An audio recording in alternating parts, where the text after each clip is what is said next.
The idea that you might exist right now in multiple places simultaneously is not science fiction. It is not fantasy or pseudoscience dressed up in a lab coat. It is, according to several rigorous branches of physics, a genuine possibility worth serious investigation.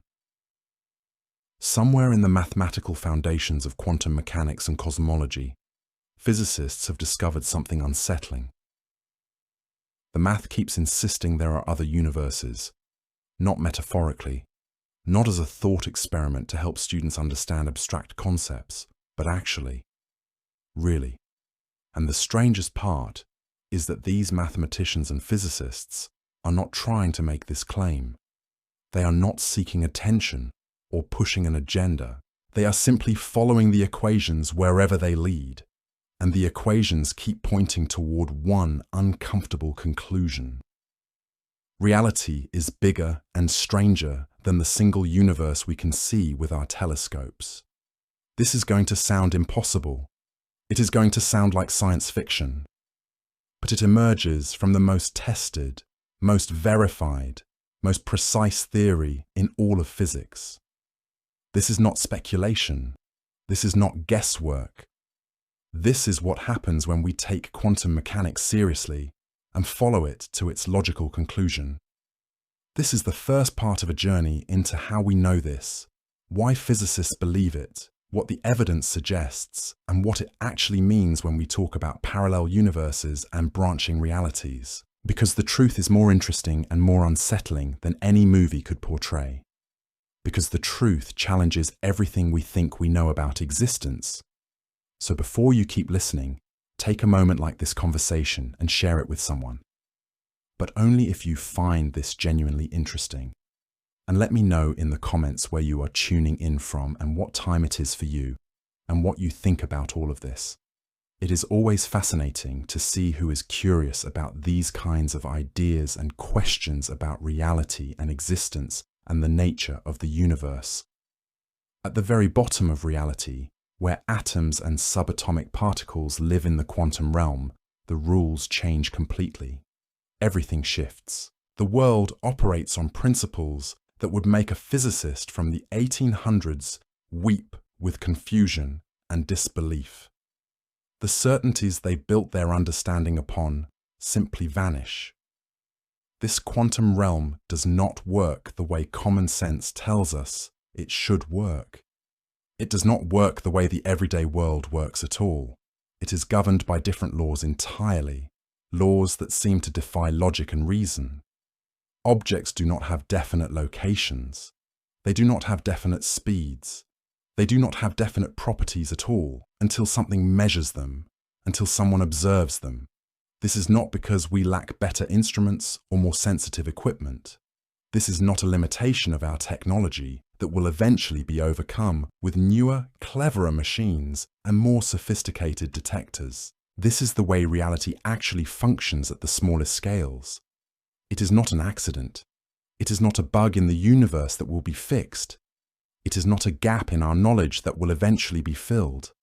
It is a fundamental feature of how the universe works at its deepest level. It is built into reality itself. Before we can understand parallel universes, we have to understand quantum mechanics at a basic level, because parallel universes do not emerge from Einstein's relativity or Newton's laws of motion. They do not emerge from the physics of gravity or electromagnetism as we normally think about it. They emerge from the bizarre behavior of the quantum world, the world of electrons and photons, and the smallest bits of matter and energy that make up everything we see, everything we are, everything that exists. Understanding where parallel universes come from requires understanding where the strangeness of quantum mechanics comes from. For hundreds of years, physicists believed in something called determinism, and it was a comforting belief. The idea was simple and elegant and deeply satisfying to the scientific mind. If you knew the current state of everything in the universe, every position and every velocity of every particle, every force acting on every piece of matter, then using the laws of physics, you could predict the future with absolute certainty. You could predict tomorrow, predict next year, predict 1,000 years from now, predict the end of time itself. If you could input the initial conditions of the universe at the moment of creation, you could calculate every event that would occur from that moment forward. Knowing the initial conditions meant knowing destiny. The universe was a machine, wound up at the beginning of time, ticking forward predictably forever, according to mechanical laws that could be written as equations. This was deeply satisfying to physicists because it meant the universe was knowable. It meant reality could be understood. It was rational. It operated according to rules that human minds could eventually understand and master through mathematics and careful observation. Reality was not random. It was not chaotic or unpredictable or subject to fate. It was orderly. It was determined. This belief structured how physicists thought about nature for centuries and shaped the entire scientific enterprise. The goal was to find the equations, the rules, the laws that governed everything. This belief made physics meaningful and gave it purpose. Then, in the early 1900s, quantum mechanics arrived and smashed this comfortable, orderly picture to pieces with a sledgehammer. Niels Bohr, Werner Heisenberg, Erwin Schrödinger, and others developed a theory that described how atoms and particles actually behaved when observed carefully in experiments. And what they discovered was shocking. It was profoundly shocking. It was so shocking that even the physicists developing the theory were deeply uncomfortable with what they found. Even Schrödinger was uncomfortable. Even Einstein was uncomfortable. At the quantum level, objects do not have definite properties before measurement. An electron does not have a specific location in space. It does not have a specific momentum or velocity. It does not have a specific energy. Instead, it exists in a state called superposition, a kind of quantum blur where all possible values exist simultaneously. All possibilities coexist. Only when measured, only when observed, only when you ask the quantum system a question, does this blur collapse into a single definite value. Only then does reality choose. This is not because the electron is hiding its true properties from us in some hidden variable waiting to be discovered, like a hidden instruction manual. This is not some kind of ignorance on our part that better instruments could fix with more sensitive measurements. The electron literally does not have a definite property until measurement forces it to choose. It is not that we do not know what it is. It is that it is not any one thing until measured. This violated everything physicists thought they understood about reality and nature. How could an electron not have a location? How could a particle not have a velocity? These fundamental questions seem to defy logic. These were not abstract philosophical questions for debate in university seminars. These were practical problems with real experimental consequences that physicists had to contend with. And experiments confirm this over and over again, experiment after experiment. The more carefully physicists measured quantum systems, the more precisely they looked at the details, the more clearly the evidence showed that this was real. This was not illusion. Particles are genuinely fuzzy before measurement. Superposition is genuinely real. This was not a mistake in the theory. This was not a bug that would eventually be fixed. This was what the universe actually does at its foundation. The classical world of definite properties and perfect prediction, the world described by Newton's laws, vanished at the quantum scale, replaced by something that seemed to violate everything we thought we knew about how reality worked and should work. This created an interpretation problem, a philosophical crisis that physicists have never fully resolved. It created a fundamental question that has haunted physics for over a century. If reality does not have definite properties at the quantum level, if measurement causes collapse, if observation affects the observed, then what does quantum mechanics actually tell us about the nature of existence? What is real? What does measurement mean? What is the role of the observer? Different physicists developed different interpretations, different ways of understanding what the math actually meant and what it implied about the world. The Copenhagen interpretation, developed primarily by Niels Bohr and Werner Heisenberg, said that superposition is real, but that measurement causes the wave function to collapse into one of the possible states. Reality is fundamentally indeterminate and fuzzy until observed. It is fundamentally undefined. Bohr and Heisenberg accepted this and moved on. It was not their favorite answer. It was not satisfying philosophically, but it worked. It made predictions. It could be tested against experiments. It produced results. So they accepted it, even though it felt philosophically uncomfortable and strange. Others found this deeply unsatisfying. It seemed to give measurement and observation a special role in the fabric of reality, almost magical, almost as if the universe cared whether anyone was looking. It suggested that the act of looking at something changed it fundamentally, that reality somehow knew it was being watched, that consciousness mattered. It meant that human consciousness might be woven into the fabric of physics itself, that observation was not passive, but active, that the observer participated in creating reality. This felt wrong to many physicists. It felt like a gap in the theory, a place where the math stopped working, and we had to import something external, something that seemed unphysical and unnecessary, something that violated the principle that the laws of physics should be universal and impersonal and not dependent on consciousness.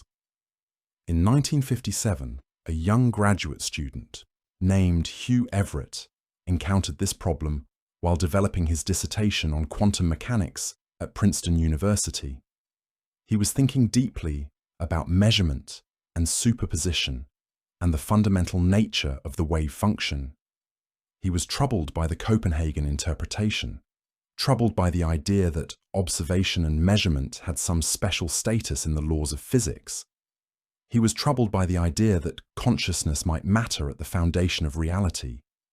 And he had a thought that would reshape how some physicists thought about quantum mechanics and reality entirely. What if the Copenhagen interpretation is backwards? What if measurement does not collapse the wave function at all? What if the wave function is never collapsed? What if instead, every time a quantum measurement happens, every time a quantum event has multiple possible outcomes, the universe simply branches? What if both outcomes actually occur, but in different versions of reality that are not connected to each other after they split? Everett's insight was elegant and strangely simple once you think about it carefully. He said, both parts of the wave function exist, exactly as predicted by the Schrödinger equation in all its mathematical detail.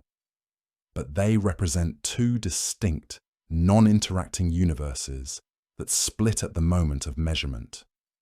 Instead of reality choosing one outcome and destroying the others, instead of some mysterious collapse mechanism deciding which possibility becomes real, reality splits and both outcomes happen. They just happen in parallel universes that cannot communicate with each other. They exist in separate branches of reality that diverge forever.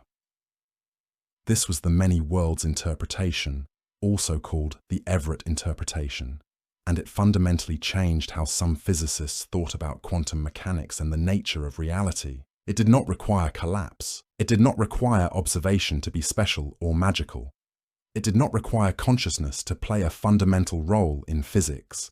It simply required that all possible outcomes of quantum events actually occur. They just do not occur in the same universe. They occur in parallel universes that branch off from each other at the moment of measurement. The idea is almost devastatingly simple, which is perhaps why it is so difficult to accept. The beauty of many worlds is that it removes the observer from the equation entirely. It makes physics objective again. There is no special moment when collapse happens. There is no role for consciousness. There is just the wave function following the Schrödinger equation, splitting into branches. This interpretation solved several problems at once and created new ones. It made quantum mechanics a purely physical theory, without requiring any mysterious collapse mechanism that the theory itself did not explain. It explained why we only see one outcome, even though the math says all outcomes exist.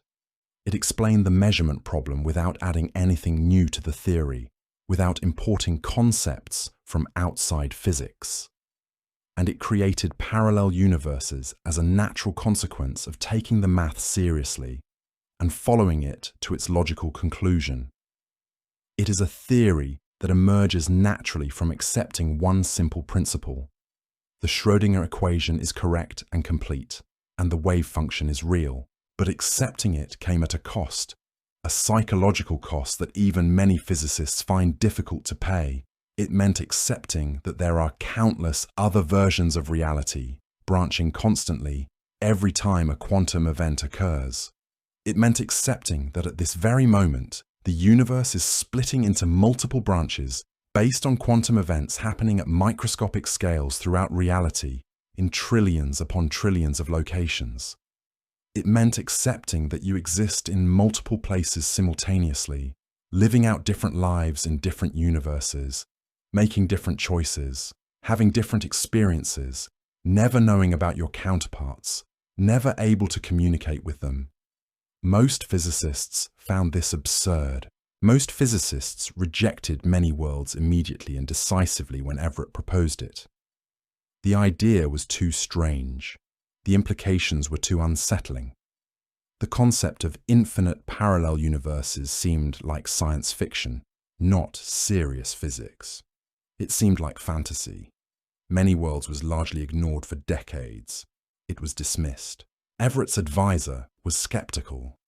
The physics community moved on. Many physicists went to their graves without seriously considering it. But something interesting happened in the following decades. As physicists thought more deeply about the measurement problem, as they wrestled with the philosophical issues at the heart of quantum mechanics, as they realized that the Copenhagen interpretation had profound problems of its own, many worlds began to look less absurd. It began to look less like fantasy and more like a serious possibility.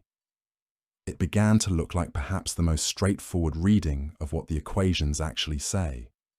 Today, when researchers in quantum foundations are polled about their preferred interpretation of quantum mechanics, something striking happens that would have surprised most physicists from previous generations. Between a third and nearly half of the people in the room raise their hands for many worlds. Among those who have seriously studied the quantum measurement problem in depth, who have grappled with its philosophical implications, who have spent years thinking about what the equations actually mean, many worlds often ranks number one. It is not fringe. It is not pseudoscience relegated to the margins of physics. It is increasingly mainstream among physicists who actually think deeply about what quantum mechanics means. The reason is that many worlds is the simplest interpretation once you accept one fundamental premise. The premise is that the math of quantum mechanics is correct and complete. If you accept that the Schrödinger equation describes reality fully and accurately, if you accept that there is no hidden mechanism causing collapse, if you accept that wave functions are physically real and not just mathematical tools for calculating probabilities, then many worlds follows naturally. You do not have to add anything to the theory. You do not have to import mysterious mechanisms. You do not have to invoke observation or consciousness. The universe simply branches according to the rules already encoded in the theory. The equations do the work. No assumptions needed beyond what physics already requires. The many worlds interpretation emerged from a deceptively simple question. What happens when a quantum system is measured? But to understand why this question matters so deeply, why it bothered physicists enough to propose something as radical as parallel universes and branching realities, we need to understand what quantum mechanics actually says about the world. And that requires understanding something called the measurement problem. This is not just a technical puzzle for physicists to debate in seminars. This is not just something that specialists care about while the rest of the world continues normally. It actually goes to the heart of what reality is and how we know anything about it at all. It is a fundamental question about the nature of existence. In 1935, Erwin Schrödinger conducted a thought experiment. He was trying to show that the Copenhagen interpretation led to absurd and ridiculous conclusions when applied to large objects instead of just tiny particles. He was trying to expose a logical flaw. He imagined a cat in a sealed box, completely isolated from the outside world, sitting quietly. Inside the box was a quantum system, specifically a radioactive atom that had a 50% chance of decaying within 1 hour. The atoms decay, according to quantum mechanics, randomly, unpredictably at the quantum level. If the atom decayed, it would trigger a mechanism that released poisonous gas, killing the cat instantly. If the atom did not decay, the cat would survive unharmed. Think about this setup carefully. It is not complicated, but the implications are enormous. According to quantum mechanics, before we open the box and observe the result, the atom exists in superposition. It is both decayed and not decayed simultaneously. The atom has no definite state. It is in both states at once, existing in a quantum superposition. But here is where Schrödinger's logic became uncomfortable and reveals the measurement problem at its core. If the atom has no definite state, then the poison mechanism triggered by the atom has no definite state either. The mechanism exists in superposition too. If the poison has no definite state, then the gas that would kill the cat has no definite state. If the gas has no definite state, then logically the cat should have no definite state. According to the Copenhagen interpretation applied consistently and without exception, the cat should exist in superposition too. It should be both alive and dead at the same time, until someone opens the box and observes it, causing the superposition to collapse into one or the other. This is obviously absurd. It is ridiculous. Cats are not alive and dead simultaneously. A cat is either alive or dead. A cat breathes, or it does not. A cat has a heartbeat, or it does not. A cat eats, or it does not. There is no quantum fuzz about feline existence. There is no superposition of dead and alive cats walking around in the world, existing partially in both states. Schrödinger was pointing out a logical problem at the heart of quantum mechanics. The Copenhagen interpretation works fine at the scale of atoms and electrons. It makes predictions. It matches experiments. It works. But apply the same logic to larger objects, to macroscopic things, to everyday objects, and it leads to ridiculous and impossible conclusions. So either the Copenhagen interpretation is wrong, or there is something special that happens when quantum systems interact with large classical objects, something that prevents superposition from spreading beyond the atomic scale, something that causes the fuzziness to vanish and turn into certainty. But what? What is that something? That is the measurement problem. It is the fundamental question of how and why superposition, which is definitely real and definitely occurs at the quantum level, stops applying at the scale of everyday objects. How do we go from atoms being in multiple states to cats being in one state? How do we go from quantum blur to classical certainty? How does the fuzziness stop? The traditional Copenhagen answer is that measurement causes collapse. When an observer measures a quantum system, the superposition instantly collapses into one definite outcome. One branch of possibility becomes real. All the others vanish from existence, cease to be, disappear. But this answer created more problems than it solved. It gave measurement and observation a special status in physics, almost magical, almost mystical. It suggested that reality remained fuzzy and indeterminate until a conscious being looked at it, thought about it, made an observation. Some physicists argued this meant human consciousness was woven into the foundations of physics at the deepest level. Others argued that there must be a physical mechanism causing collapse, even if we did not understand it yet, some process in nature that made superposition break down at certain scales. But finding that mechanism proved impossible despite decades of trying. No matter how carefully physicists looked, no matter how thoroughly they searched, no matter how much effort they devoted to the problem, they could not find any physical process that would cause superposition to break down at a particular size scale.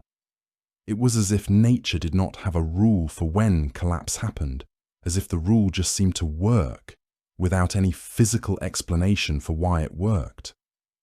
The mathematics simply did not provide an answer. The equations did not specify when or how collapse occurred. This nagged at physicists for decades. It bothered them. Something felt wrong about a theory that worked perfectly at the level of atoms and subatomic particles, but required an undefined, unexplained, mysterious mechanism to explain the everyday macroscopic world.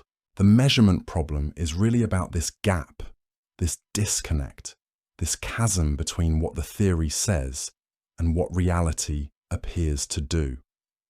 It is the problem of how we reconcile quantum mechanics, which says superposition is real and fundamental, with our everyday experience, which shows that objects have definite properties and definite locations. How do we explain the transition from quantum fuzz to classical certainty? How do we go from probability to actuality?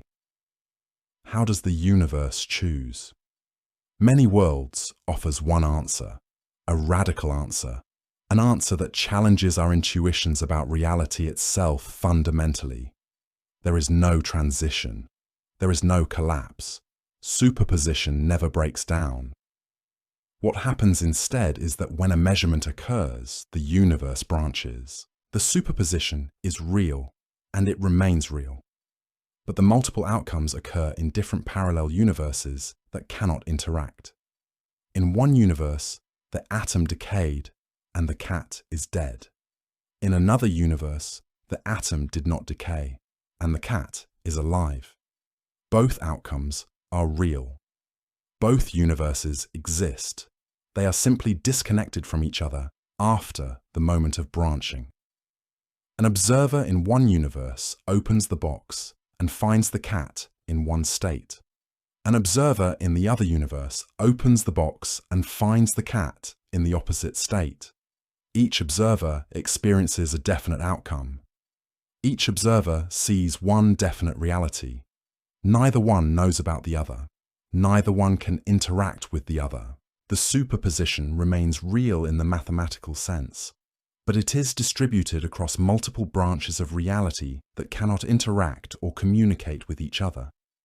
This solves the measurement problem in a specific way, a way that some physicists find elegant and others find absolutely terrifying. It does not require collapse. It does not require anything special to happen at the boundary between quantum and classical.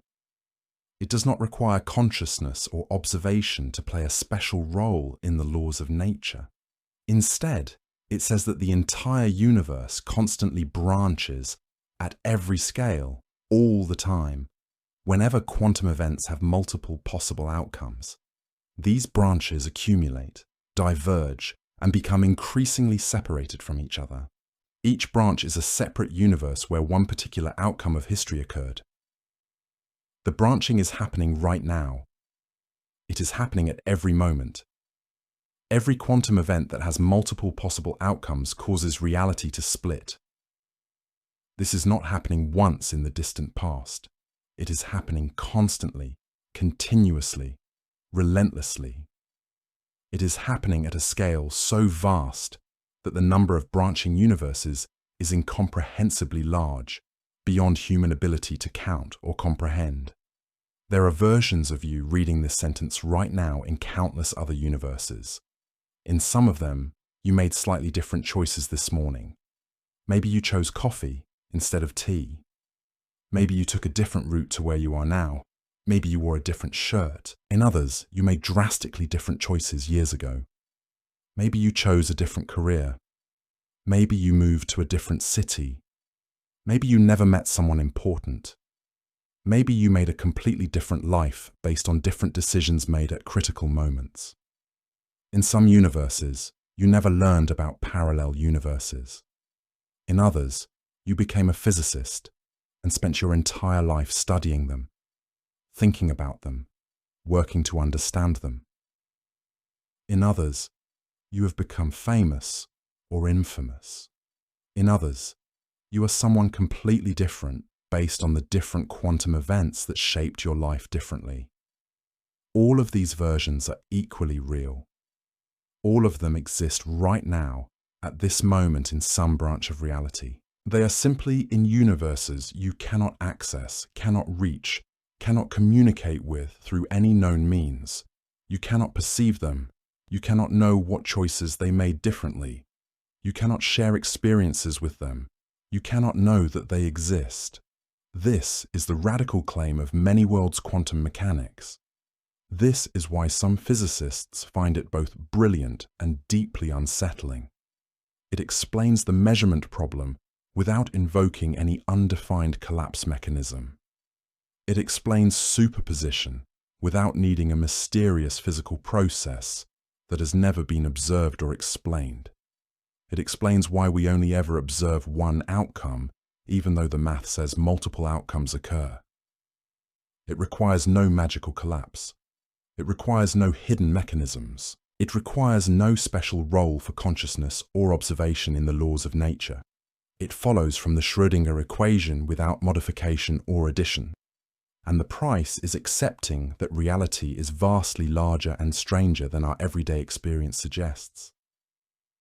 The price is accepting that there are infinite other versions of you, infinite other histories, infinite other universes, all existing in parallel right now. The price is accepting that every choice you make creates a branching, that every quantum event that could go multiple ways does go multiple ways, in multiple universes that diverge forever and never interact again. The measurement problem also reveals why parallel universes matter for understanding physics, why they are not just interesting speculation, but central to understanding reality. It is not an abstract mathematical curiosity for graduate students to debate. It is not a thought experiment designed to confuse students or push them to think differently without real consequences. It is a response to a genuine puzzle in physics, a puzzle that has bothered physicists for many decades, a puzzle that has never been fully resolved. When physicists looked at what quantum mechanics actually says about reality, when they took the mathematics seriously and followed it to its logical conclusions without flinching, they found something strange and unsettling. The equations describe superposition as real. The equations say particles exist in multiple states simultaneously. The equations make this description as fundamental as anything else in physics, as fundamental as space and time themselves. But our experience shows single outcomes, single events, single histories, one reality, one universe. Something has to explain that discrepancy. Either the equations are wrong, even though experiments have confirmed them repeatedly and precisely and consistently, or something happens during measurement that the equations do not explicitly describe, some undefined collapse mechanism that violates the mathematical structure. Or there are multiple outcomes that occur in different branches of reality. Many Worlds picks the third option. It says there are multiple outcomes. They are real. They exist in parallel universes that diverge at the moment of measurement. This explains why quantum mechanics works so well at predicting probabilities. The probabilities are real frequencies in the multiverse. If an experiment has a 70% chance of one outcome and a 30% chance of another, that means that across all the universes that branch at that moment, 70% experience the first outcome and 30% experience the second. The probabilities are the ratios of universes, not just measures of our ignorance or uncertainty. This is how many worlds reconciles quantum mechanics with the existence of multiple outcomes. Every possible outcome happens. It just happens in different places in parallel universes that cannot interact with each other. And this insight, this realization, opens the door to understanding one of the most profound ideas in physics and existence. It opens the door to understanding that reality is not singular. Reality is plural. There are universes, plural. There is not one universe. There are many worlds, many branches, many possibilities, all existing simultaneously, all real, all physical. This is what emerges when physicists stop trying to make quantum mechanics fit into the classical picture, and instead accept what the equations tell us. The equations are telling us something radical. They are telling us that the universe is far larger than we thought. They are telling us that every choice, every quantum event, every moment of uncertainty in the quantum world creates new branches of reality. They are telling us that all possibilities are real. This is not mysticism, this is not poetry, this is physics, this is mathematics. This is what happens when you take the Schrödinger equation at face value and stop assuming that something external must collapse it. This is what happens when you accept that the universe does not need permission from consciousness to be real. The measurement problem forced physicists to ask difficult questions about the nature of reality and observation. Many worlds provides one answer, an answer that is mathematically consistent and complete, an answer that requires no modifications to the theory, an answer that has profound implications for how we understand existence itself. And that is where the story of parallel universes truly begins. But here is the strange part, the part that keeps physicists up at night. If parallel universes are constantly branching, if every quantum event creates new realities, then why do we only ever see one outcome? Why does your experience feel singular and definite, not fractured across countless branches? Why is the world not utterly chaotic and schizophrenic from your perspective, if you are supposedly existing in multiple places, simultaneously experiencing multiple realities? The answer lies in something called quantum decoherence, and it is perhaps one of the most important concepts for understanding how many worlds actually works in practice. Decoherence is the mechanism that explains why we experience single outcomes even though the wave function branches. When you measure something in quantum mechanics, when you observe a particle or take a measurement, something physical happens. The measuring device itself is a physical object made of atoms, billions and billions of atoms.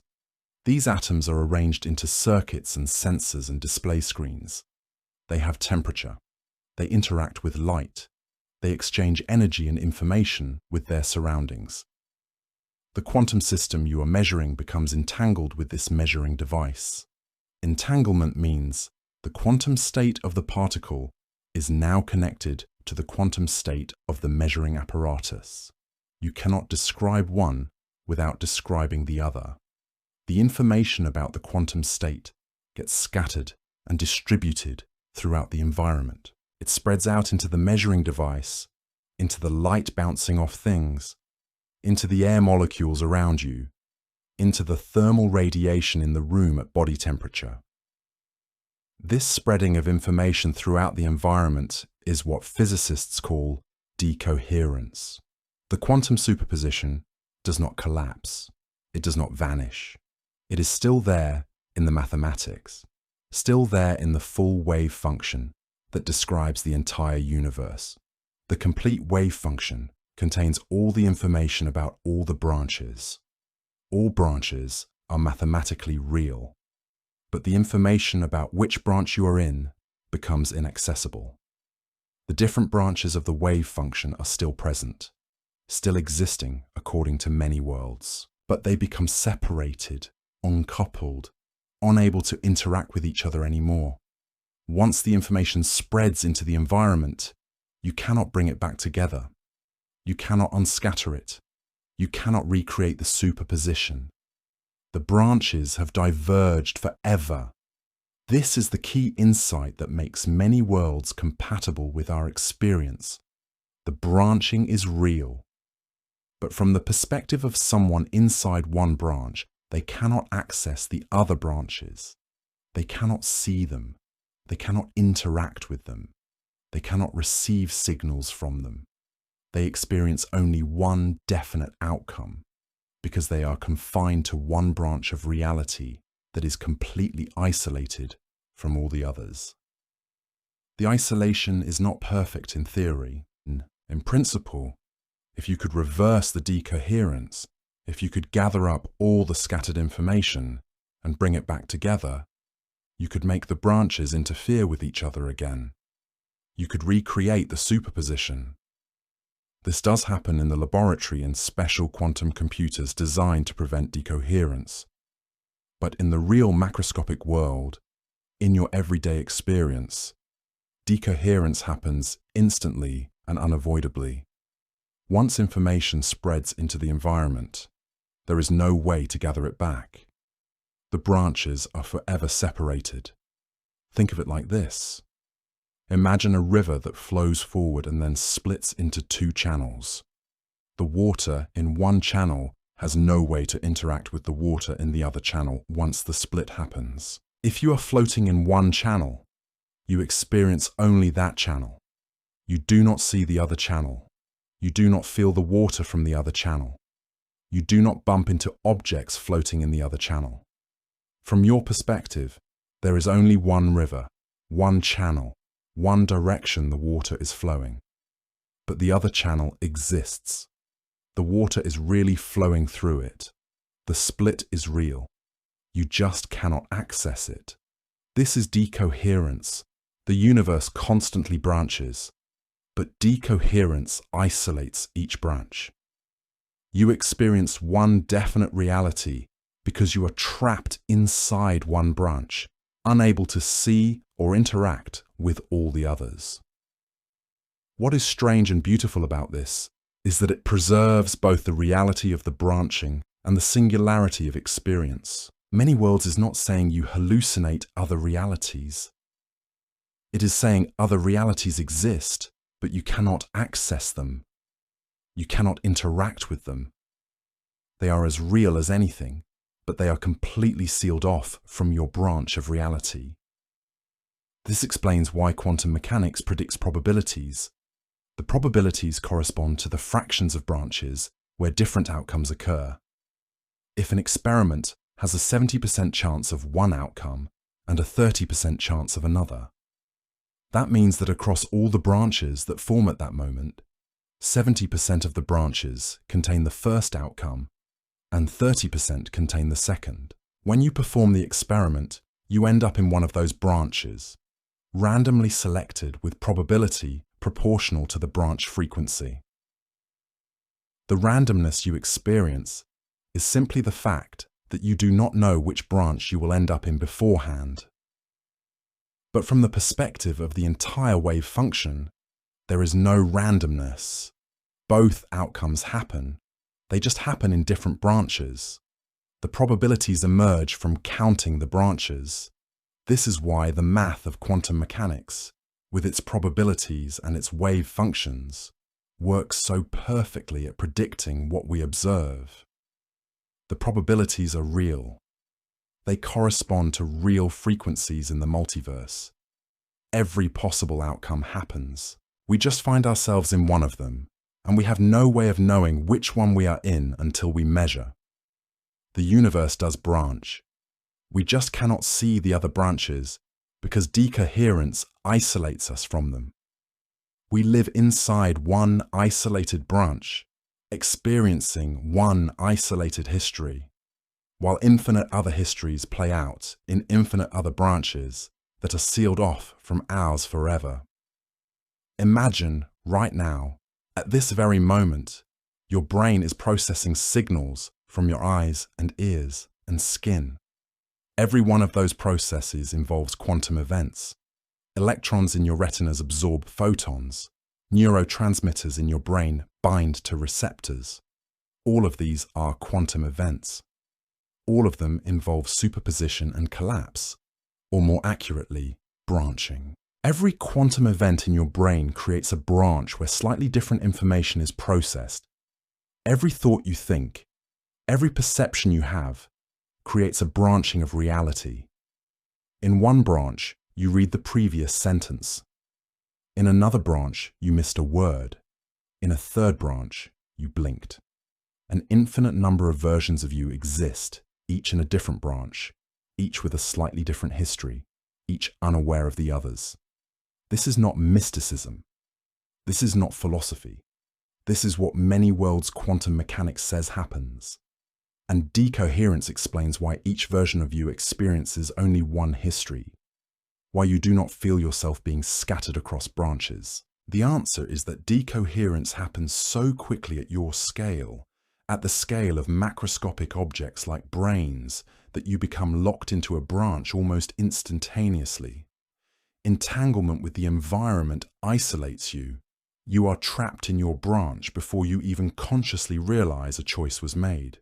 But decoherence only explains the quantum multiverse, the branching that happens at the quantum level, from quantum measurements and quantum events that have been happening since the universe began. Many physicists believe there is something even larger happening at the cosmic scale, something far more grand that emerged from the very beginning of time itself, something that creates not just multiple branches of one universe, but multiple entirely separate universes, each with its own space and time, and perhaps its own physical laws. This is the cosmological multiverse, and it arises from something called eternal inflation. In the fraction of a second after the Big Bang, immediately after the universe was born from whatever preceded creation, the universe underwent something called cosmic inflation. Space itself expanded exponentially. It doubled in size. Then it doubled again. Then again, and again, and again. Enormous regions of space that were impossibly small were created in just a tiny sliver of time, a fraction of a second. The expansion was so dramatic and so rapid that a region of the universe smaller than a single atom, smaller than anything we could possibly measure, was stretched to become larger than the observable universe we see today. The observable universe, with its hundreds of billions of galaxies stretching across billions of light years, all came from something tinier than an atom. This sounds crazy. It sounds impossible. It sounds like science fiction made up by someone's imagination. But inflation actually solves real problems in cosmology, genuine puzzles that physicists struggled with for decades. It explains why the universe looks so uniform on the larger scales, why distant regions that could never have interacted with each other are so remarkably similar in temperature and density. It explains why the geometry of space is flat instead of curved like a sphere or saddle. It explains where the tiny density variations in the early universe came from, tiny ripples in the fabric of space-time that would eventually grow through gravitational collapse into the galaxies and stars and planets we observe. These variations are so small that the temperature differences occur. The cosmic microwave background are only about 1 part in 100,000, yet they are large enough to create all the structure we see. Inflation naturally produces exactly these kinds of tiny variations. Inflation is not controversial among cosmologists today. It is well supported by observations of the cosmic microwave background radiation, the ancient light released in the early universe about 380,000 years after the Big Bang that fills all of space today. We can observe this ancient light with satellites and ground-based telescopes. The measurements match the predictions of inflation remarkably well. Most physicists believe inflation really happened. It is the best explanation we have for the origin of structure and the large-scale properties of the universe. But in the 1980s, physicist Andre Linde from Stanford University realized something profound about inflation, something that fundamentally changed how we think about the universe and its origins. He realized that inflation does not necessarily stop everywhere at the same time. This is the crucial insight that leads to the eternal inflation picture.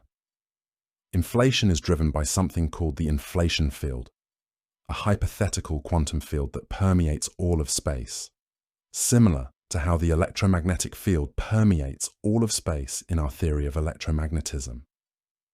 In some regions of space, the inflation field slowly decreases in value over time.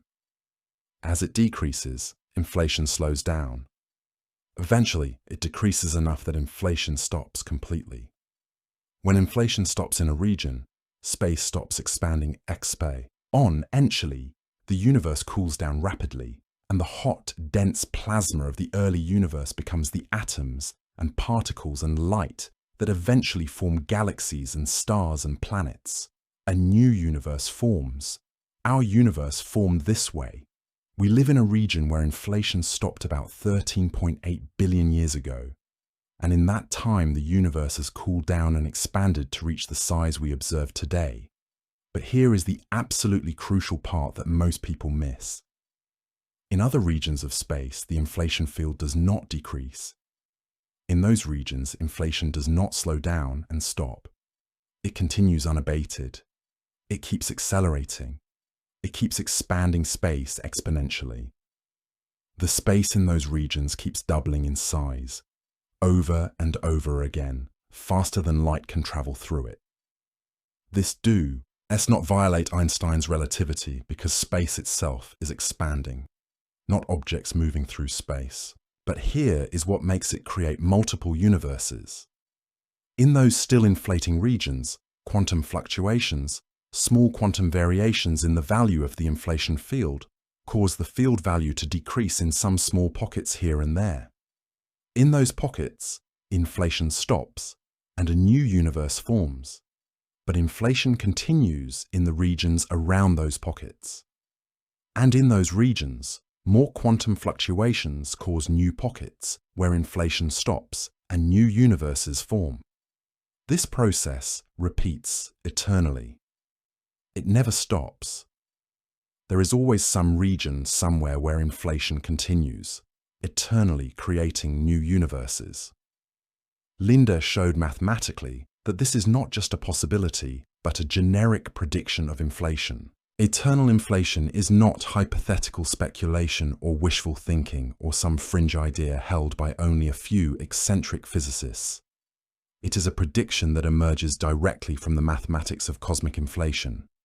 Linde showed mathematically and rigorously that if inflation happens at all, if the equations of cosmic inflation describe the early universe correctly, then they must produce not one universe, but many. In fact, they should inevitably produce infinite universes. Infinitely many universes being created eternally and continuously, with inflation never actually stopping across the full extent of space, at least not everywhere simultaneously. These universes are separated by exponentially vast distances, separated by regions of space still undergoing rapid inflationary expansion. The space between universes expands so quickly that light signals traveling at the speed of light, the cosmic speed limit, can never travel from one universe to another. Communication between universes is impossible forever. Interaction between universes is impossible forever. Each universe is causally isolated, completely cut off from all the others, unable to influence or be influenced by them. But they all exist. They all are real. They all form from the same initial conditions, the same fundamental laws of physics, the same quantum fluctuations that seeded everything at the very beginning. Just like in many worlds quantum mechanics, where all possible outcomes of quantum events occur, but in isolated branches that cannot interact with each other. In eternal inflation, all possible universes occur, but in isolated regions of space separated by exponentially vast distances that expand faster than light. The analogy is striking and suggests something deep about the structure of reality itself. Perhaps the universe operates on a principle that all possibilities are realized, whether at the quantum level through branching or at the cosmic level through eternal inflation creating bubbles. Perhaps this is just how reality works. Every possibility happens. We just cannot access the other possibilities. What makes eternal inflation even stranger and more radical is that the different universes created in this process can have different physical properties. They do not all have the same physics. In the inflationary multiverse, space is filled with quantum fields, fundamental fields that permeate everything and are the basis of all particles and forces. We have the electromagnetic field, the electron field, the quark field, the Higgs field, and many others. These fields can settle into different values in different regions of space. Think of each field as being able to take on a range of values, like the altitude of a landscape varying across different regions, with some places high and some places low. When inflation stops in one region and a universe forms, the fields in that universe may have different values than the fields in a different universe. The electron field might have one value in our universe and a completely different value in another universe. The Higgs field might settle to one value in us and another value elsewhere. This means the physical constants, the very fundamental quantities that determine how the universe behaves, the strength of gravity, the strength of electromagnetism, the masses of particles, can all be different in different universes. These are not arbitrary choices. They are determined by the values that the quantum field settled into when inflation stopped in that region of space. Our universe has specific values for these constants that we measure in laboratories. Gravity has a specific strength which we call Newton's gravitational constant. The electron has a specific mass. The speed of light has a specific value. The fine structure constant that determines the strength of electromagnetism has a specific value. These are not arbitrary or accidental. They are determined by the properties of the quantum fields in our region.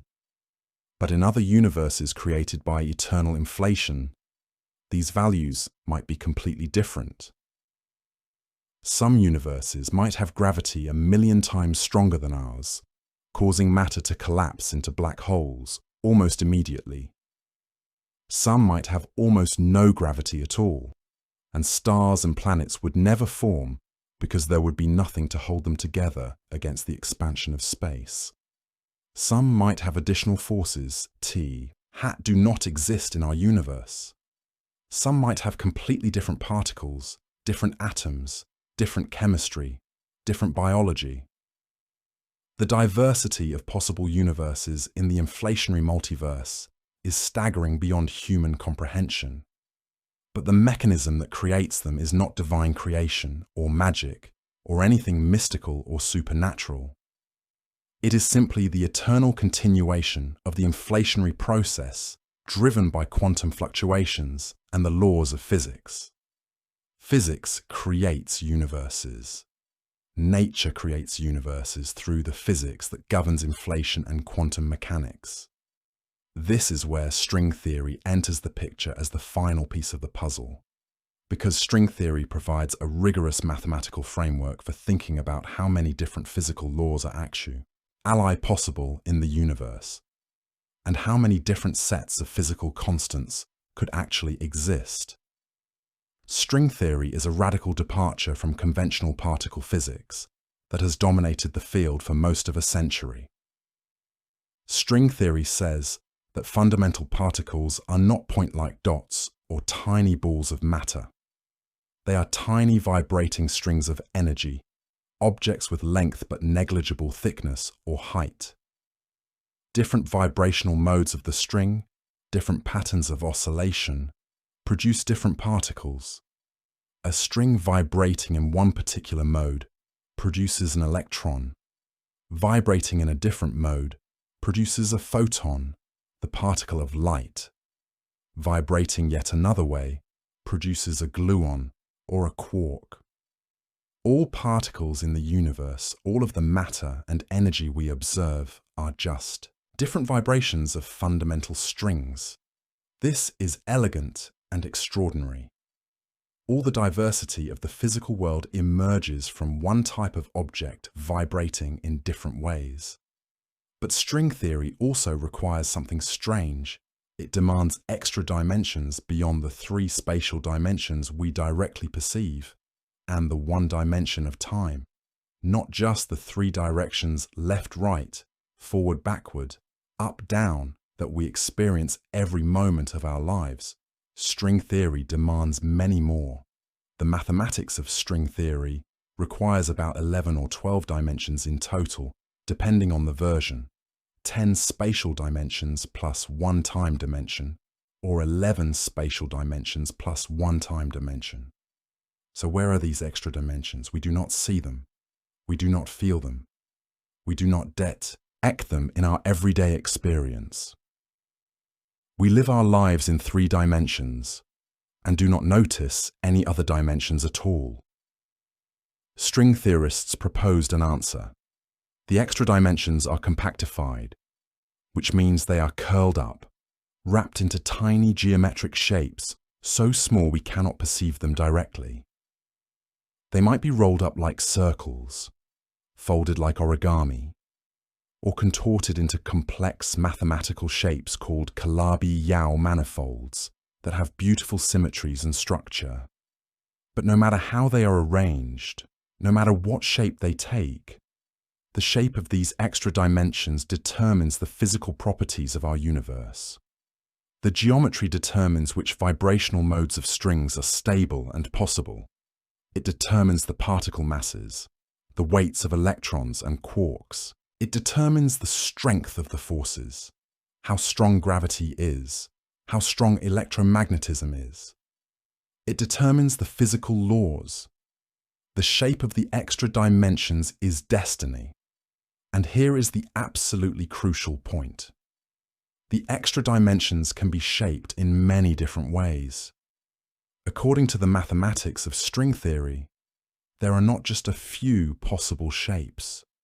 There are not even thousands or millions. The number of possible configurations of extra dimensions is estimated to be somewhere between 10 to the 500th power and 10 to the 272,000th power. Let me say that again because it deserves emphasis. The number of possible ways to shape the extra dimensions is somewhere between 10 to the power of 510 to the power of 272,000. To put that in perspective, 10 to the power of 500 is 1 followed by 500 zeros. It is vastly larger than the number of atoms in the observable universe, which is about 10 to the power of 80. 10 to the power of 500 is so enormous that if you wrote 1 number per second, it would take billions of times the age of the universe to write them all down. And that is the low estimate. The high estimate, 10 to the power of 272,000, is so incomprehensibly large that it defies intuition entirely. This collection of all possible configurations is called the string theory landscape, a term coined by physicist Leonard Susskind of Stanford. The landscape is an abstract mathematical space, not a physical landscape of mountains and valleys, but a metaphorical one. Each peak, each valley, each feature in this abstract landscape corresponds to a possible consistent set of physical laws. Each point in the landscape represents a possible way the extra dimensions, could be compactified. Each one could be a real universe with real physical constants and real properties. In the string theory landscape, the valleys, the low points, correspond to stable configurations, places where the universe could sit and remain stable. If the extra dimensions are folded into a particular shape, they settle into a valley in this abstract mathematical landscape where the configuration is stable. That configuration determines the physics of that universe. The physics, the particles, the forces, the constants, all follow from the shape. Change the shape slightly, move to an adjacent valley in the landscape, and the physics changes. Different particles appear or disappear. Forces become stronger or weaker. Atoms form differently. The universe becomes radically different. The landscape is not sparse or nearly empty or barren. It is crowded, filled with valleys, peaks, and complex structures. Some estimates suggest there are 10 to the power of 500 or more valleys in the string theory landscape. That means there could be 10 to the power of 500 different ways to compactify the extra dimensions, 10 to the power of 500 different possible universes, each with completely different physical properties and different sets of particles and forces. The mere existence of the landscape is profound. It means that string theory, which is supposed to be a unified theory of everything, actually predicts not one universe, but an enormous family of possible universes. Each valley in the landscape represents a possible consistent universe. Some valleys are stable and would allow the universe to exist for a long time. Other valleys might be unstable and decay into other configurations, but they are all valid according to the mathematics of string theory. The combination of eternal inflation and the string theory landscape creates something almost incomprehensible, almost beyond words to describe adequately. Eternal inflation fills the cosmos with bubble universes being created eternally and continuously. In each bubble universe that forms, the extra dimensions are compactified in some particular way.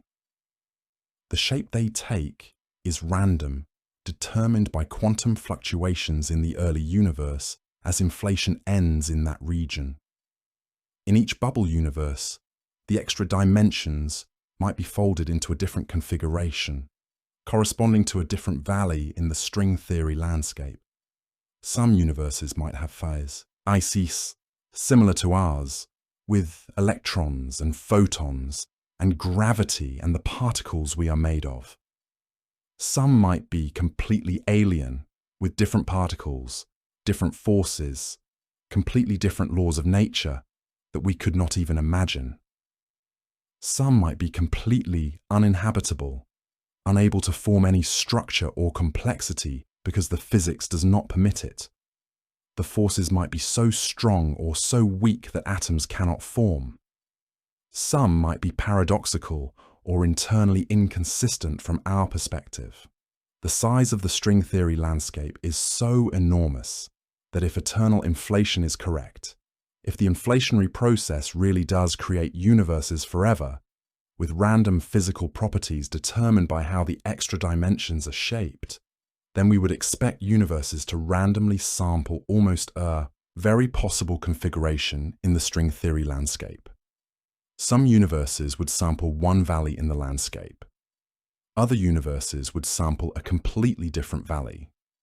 Given infinite time and infinite bubble universes, almost all valleys in the landscape would eventually be sampled.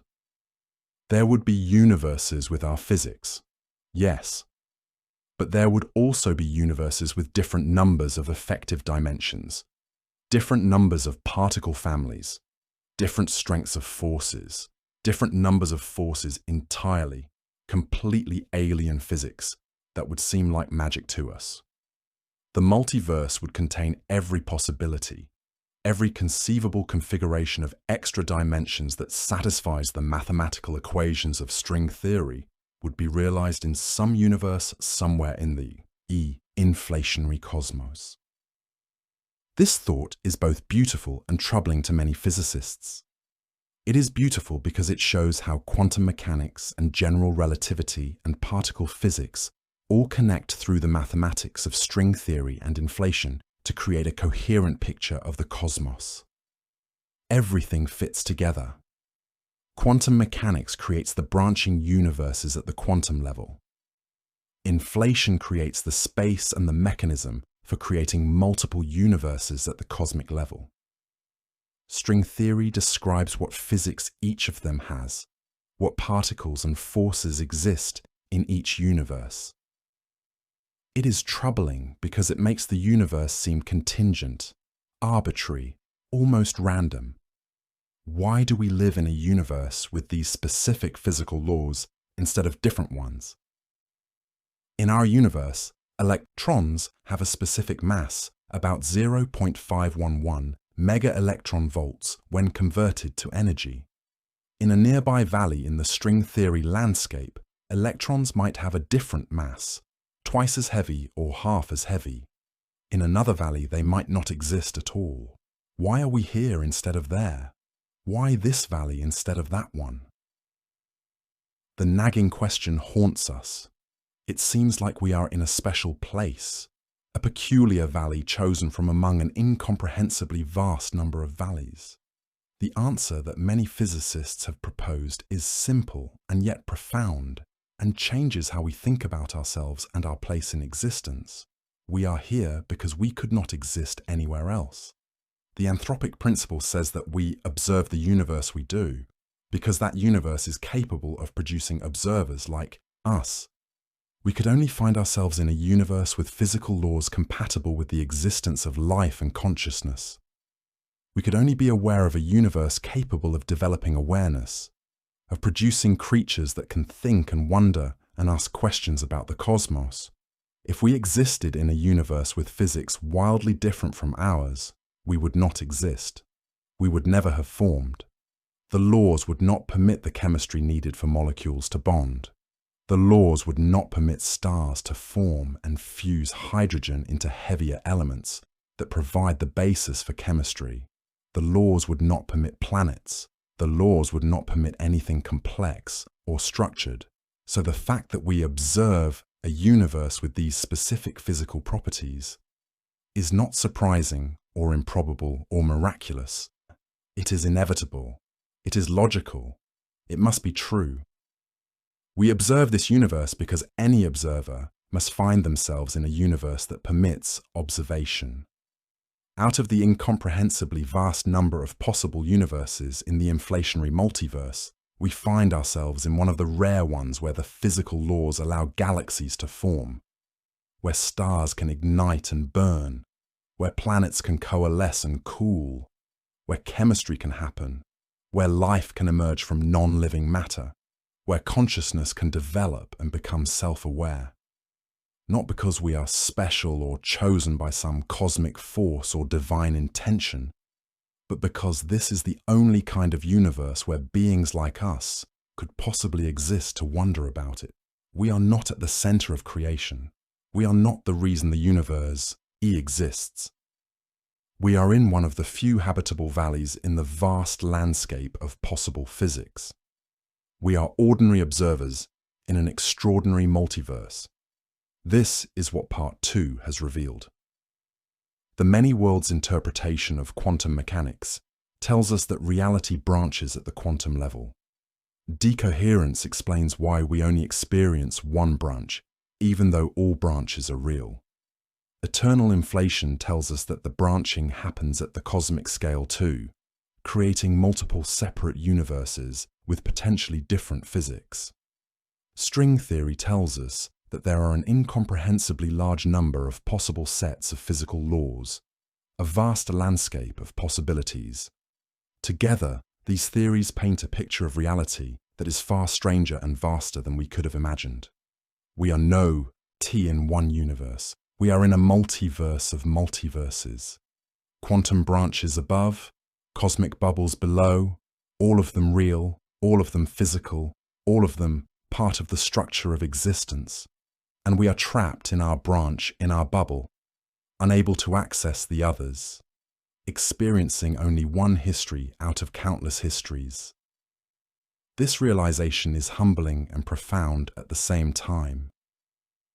We are not the only universe. We are not the only branch. We are not the only possibility. But it is also liberating and extraordinary. All possibilities are realized somewhere. Every version of the future exists in some branch. Every possible universe exists in some bubble. The totality of existence is far richer and stranger than any single human mind can fully grasp. The three theories, many worlds quantum, mechanics, eternal cosmic inflation, and string theory, are not separate ideas. They are interconnected pieces of a larger puzzle about the nature of reality. They all point toward the same powerful conclusion. Reality is fundamentally plural. There are not one universe but many. There are not one history but many. There are not one set of physical laws but many. Understanding this changes everything about how we see ourselves and our place in existence and our relationship to the cosmos. It suggests that reality is not singular and unique, but infinite and diverse. It suggests that physics itself is far grander than any individual physicist could have imagined. But understanding the vast landscape of possible universes raises a question that cuts even deeper. If there are infinite universes with infinite physical laws, if every possible configuration of reality exists somewhere in the cosmos, then does reality itself have any bottom to it? Is there something even more fundamental underneath all of this? Is there a level of description so basic, so irreducible, that it explains everything else? What sits beneath the multiverse? What creates the structure that allows multiple universes to exist? Physicist Max Tegmark, a cosmologist at MIT who has spent decades thinking about these questions, proposed something radical. He suggested that perhaps the ultimate foundation of reality is not energy or particles or strings or quantum fields. Perhaps the ultimate foundation of reality is mathematics itself. All possible universes exist because all possible mathematical structures exist. Mathematics is not something humans invented to describe reality. Mathematics is reality. The universe is not governed by mathematical laws. The universe is mathematics. Every equation, every abstract relationship, every logical system exists as a real physical thing. This is the mathematical universe hypothesis, and it might sound like philosophy or fantasy. It might sound like metaphysics rather than physics. But it emerges from a logical chain of thinking that many serious physicists find compelling. It flows naturally from the premises we have already accepted about the multiverse and the nature of reality. Here is the reasoning that leads to this idea. String theory says that different universes can have different compactifications of extra dimensions, leading to different physical laws.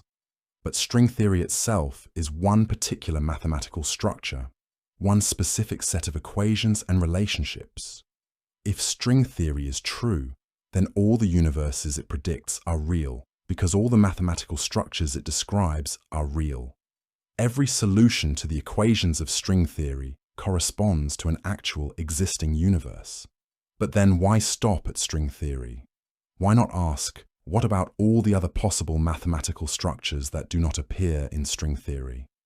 What about mathematical systems that we have not discovered yet, or that are fundamentally different from anything we have imagined?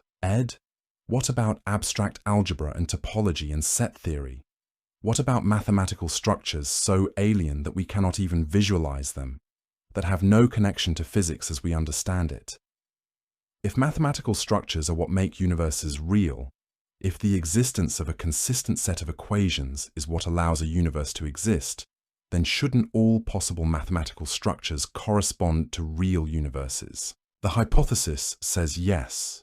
Every consistent mathematical structure, Every logically coherent set of abstract relationships and rules corresponds to a real universe that physically exists.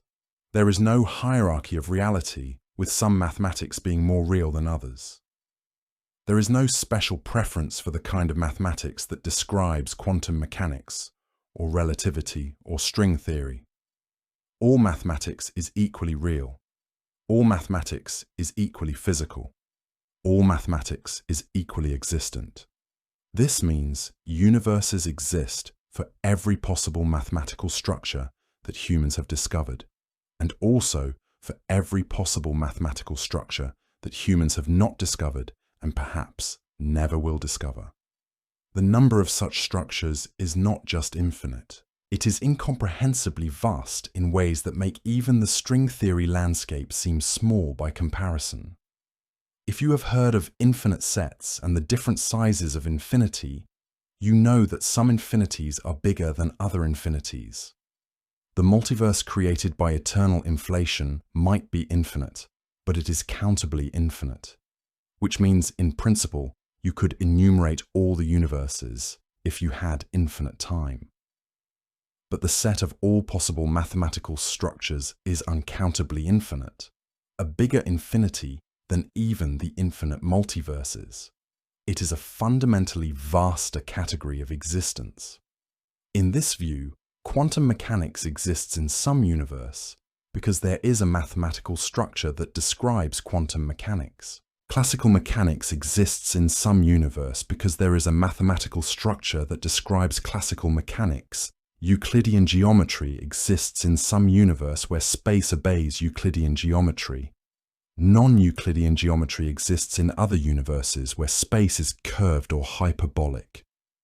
Completely alien mathematical systems with no connection to anything we know exist in infinite other universes, governing physics that we could not comprehend. The mathematical universe hypothesis says that all of these are equally real, equally physical, equally existent. Not just similar in some abstract sense, but genuinely as real as our universe is real. You might think this is absurd. How can an abstract mathematical structure be physical? How can pure mathematics have any physical reality? How can equations exist as universes? But consider that this objection assumes a distinction between the abstract and the physical that might not actually exist. The laws of physics are already abstract. When physicists write down equations, they are describing mathematical relationships. The equations of electromagnetism, gravity, quantum mechanics, they are all mathematical structures, all abstract patterns of symbols and relationships. The physical world appears to follow these equations perfectly. In some sense, the physical world is the equations. Matter follows the equations of physics. Energy obeys the equations. The entire behavior of the universe from the subatomic to the cosmic scale is described by mathematics, by abstract relationships. The only difference between a mathematical structure and a physical universe might be perspective. From outside, looking in, a universe appears to be a mathematical structure, a set of logical relationships, equations existing in abstract space. From inside, living within the structure, it appears to be physical reality, solid and tangible and real, with matter you can touch and forces you can feel. But both perspectives describe the same thing. Both perspectives are true. Both are the same phenomenon viewed from different vantage points. A being living inside a mathematical structure would experience it as physical reality, because that is what physical reality is, the internal experience of existing within a mathematical structure. If this is correct, then every consistent mathematical structure that has ever existed or could exist is a real universe. The multiverse is not just vast. It is as vast as mathematics itself, which is infinite, and mathematics encompasses everything. Every possible logical system, every consistent set of rules and relationships, every universe that satisfies logical coherence exists physically, somewhere in the totality of reality. Some of these universes might be completely uninhabitable, governed by mathematics so bizarre that nothing like matter or energy or physics as we understand it could possibly form. Some might have no particles, no forces, no fields, just abstract relationships that seem to have no physical meaning. Some might be empty, containing no structure or complexity whatsoever, just abstract mathematical relationships with no content, no instantiation, no differentiation between parts. Some might be conscious themselves, if consciousness can emerge from the right mathematical structures. Some might be universes of pure information, universes where computation is the fundamental reality. Most humans find this hard to believe. Most humans feel intuitively that there must be something more fundamental than mathematics, some deeper level of reality underneath it all. They feel that mathematics is a tool humans invented, not the foundation of existence. But the mathematical universe hypothesis suggests that there is no deeper level. Mathematics is the bottom. There is nothing underneath it. There is nothing below mathematics. Mathematics is what exists. Mathematics is all that exists. This is a radical idea, but it emerges naturally from asking the question of why anything exists at all, why there is something rather than nothing. This might seem like a dead-end philosophy with no testable predictions, no way to gather empirical evidence, and in some ways, it is. But the hypothesis does make one prediction that is actually quite profound and specific. It predicts that the universe we live in should be a very natural, elegant, beautiful mathematical structure. It should be one of the simplest, most symmetric mathematical structures that can exist. It should feel almost inevitable, like it had to be this way. Why? Because if you are conscious and aware, if you exist as a thinking being capable of wonder and questioning, you will necessarily find yourself in a universe whose mathematical structure is elegant enough to give rise to consciousness and awareness and thought. You will find yourself in one of the rare mathematical structures complex enough to support intelligence, but simple enough to be logically consistent and beautiful. This is an anthropic selection effect operating on the space of all possible mathematical structures. Most universes are either too simple to have anything interesting happen or too complicated to have any coherence or stability. Too simple, and you get just empty space or a uniform gas. Too complicated, and the system becomes chaotic and unpredictable. A universe capable of producing consciousness will tend to find itself in the elegant middle ground, where complexity emerges from simplicity. And our universe is indeed elegant and simple in many ways. Physics relies on a surprisingly small number of fundamental principles. The equations are beautiful: quantum mechanics, relativity, the standard model of particles. These are elegant mathematical structures. They are not unnecessarily complicated.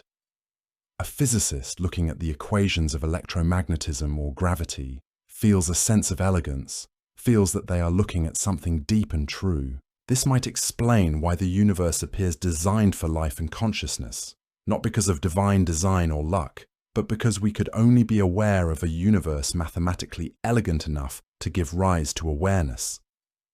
We are in the right place because only this place could contain beings like us asking questions.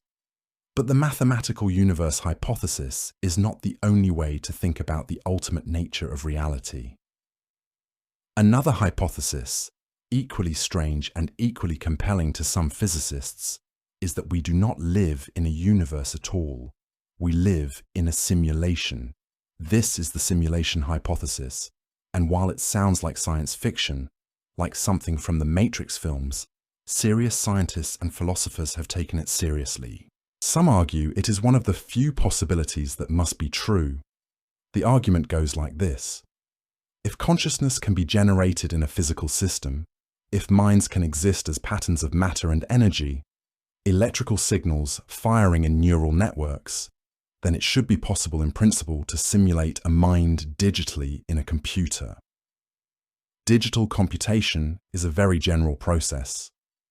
Given the right algorithms and enough computing power, anything that can be computed in theory can be computed on a sufficiently powerful computer.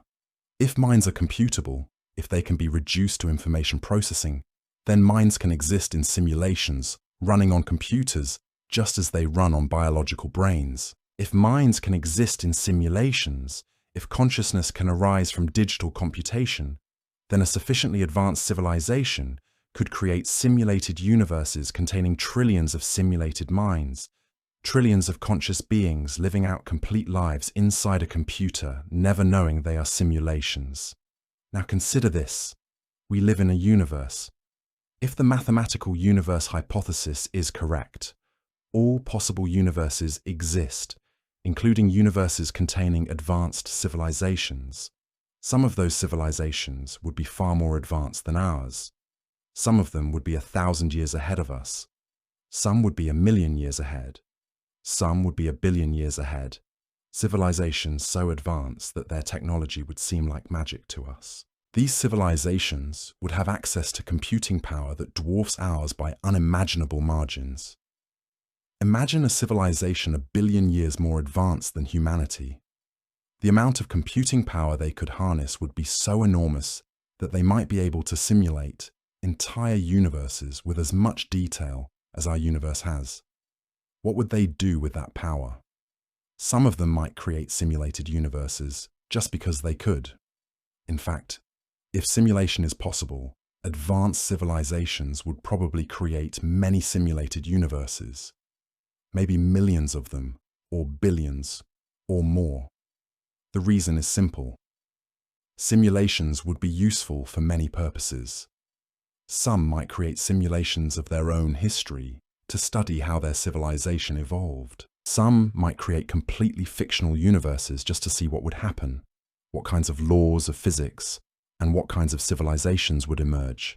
Some might create universes populated with conscious beings to study how those beings would develop and think and organize themselves without the civilizations interfering. Some might create simulations for entertainment or education or research. The reasons for creating simulated universes would be abundant. Consider the numbers. If an advanced civilization creates just 1,000 simulated universes, and each of those universes contains billions of conscious beings, then there are trillions of conscious beings living in simulations. Now consider that there might be millions of advanced civilizations in the base-level universe. If even a small fraction of them create simulated universes, then the total number of simulations could be astronomical. There could be more simulated universes than there are atoms in the observable universe. And if each simulation contains billions of conscious beings, then there are vastly, incomparably more conscious beings living in simulations than in the original base-level universe. The ratio might be something like 1,000,000,000 simulated conscious beings for every one conscious being in the base universe. From a purely statistical perspective, if you are a conscious being, you are vastly more likely to be living in a simulation than in a base-level universe.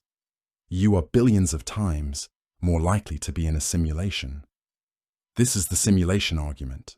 It does not prove we are in a simulation. It is not a proof, or even strong evidence, but it suggests that if it is possible to create simulations, then simulations are probably far more numerous than base-level universes. And if there are more simulations, then statistically, most conscious beings should be in simulations. The probability that you are in a base-level universe becomes vanishingly small, almost negligible. Of course, the simulation hypothesis raises an immediate question. If we are in a simulation, what about the universe that created our simulation? Are they in a simulation too? And if so, what about the universe that created their simulation? You can generate an infinite regression of simulations, each one nested inside the previous one, each one containing the previous one, like a set of Russian dolls extending forever downward. But somewhere at the bottom, there must be a base-level universe that is not a simulation. Unless the regression goes on forever with no bottom, each universe inside another simulation infinitely, which is logically possible but philosophically unsatisfying. Most people prefer to think there is a foundation, a bottom level, even if they cannot see it. There is no way to prove we are in a simulation, and no way to disprove it either. This is what makes the hypothesis so intriguing and so troubling. A sufficiently advanced civilization could create a simulation so perfect that inhabitants could never detect any inconsistency or glitch that would reveal the true nature of their reality. The simulation would run seamlessly. It would be computationally indistinguishable from base-level reality. You cannot test for the simulation in any definitive way, because the test itself might be part of the simulation. A physicist performing an experiment to detect the simulation would get results simulated by the computer running the simulation. The computer could present any results it wants, any evidence it wants, any outcome that fits the narrative. So empirically, the simulation hypothesis is unfalsifiable. You cannot disprove it. You cannot prove it either. It sits in an epistemological blind spot. But logically, given that simulations are possible and that advanced civilizations probably exist somewhere in the multiverse, the simulation hypothesis says something profound about our situation. Either we live in a base-level universe, a universe that is not simulated, or we are one of countless simulated beings in countless simulated universes. The probability tips heavily towards simulation. Most conscious beings probably exist in simulations. Most of reality, in some sense, is probably simulated. The multiverse is not just infinite in the number of universes. It is infinite in the layers of simulation and sub-simulation, each universe containing simulations, each simulation containing universes, all of them equally real, all of them equally existent, all of them following mathematical laws, whether those laws are implemented in quantum fields or in computer code running on exotic hardware. The fine-tuning problem is one of the most persistent and troubling mysteries in physics, one that has kept physicists awake at night for decades. The problem is this: the universe appears to be astonishingly, improbably precisely tuned for the existence of life. It looks like it was designed specifically to allow complex structures to form. The fundamental constants of physics, the numbers that determine how strong gravity is, how strong electromagnetism is, how massive electrons are, how many dimensions of space exist. These constants appear to be set to extraordinarily precise values. Change most of these constants by even a small amount, and the universe becomes sterile, dead, unable to produce anything interesting. If gravity were stronger by even a few percent, just 5 or 10% stronger, stars would burn out too quickly for life to evolve.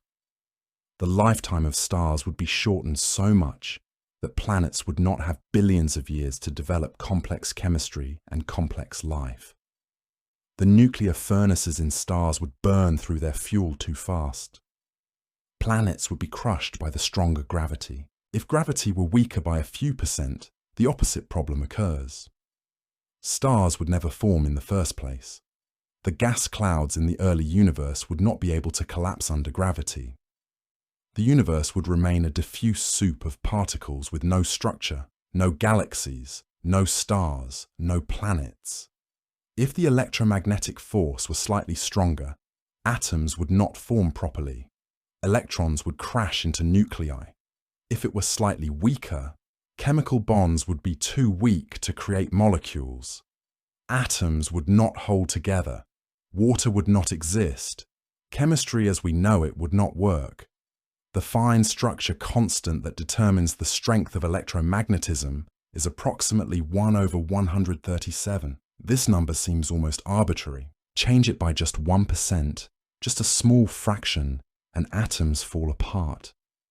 The delicate balance of forces that holds atoms together is disrupted. The ratios of particle masses are also precisely balanced.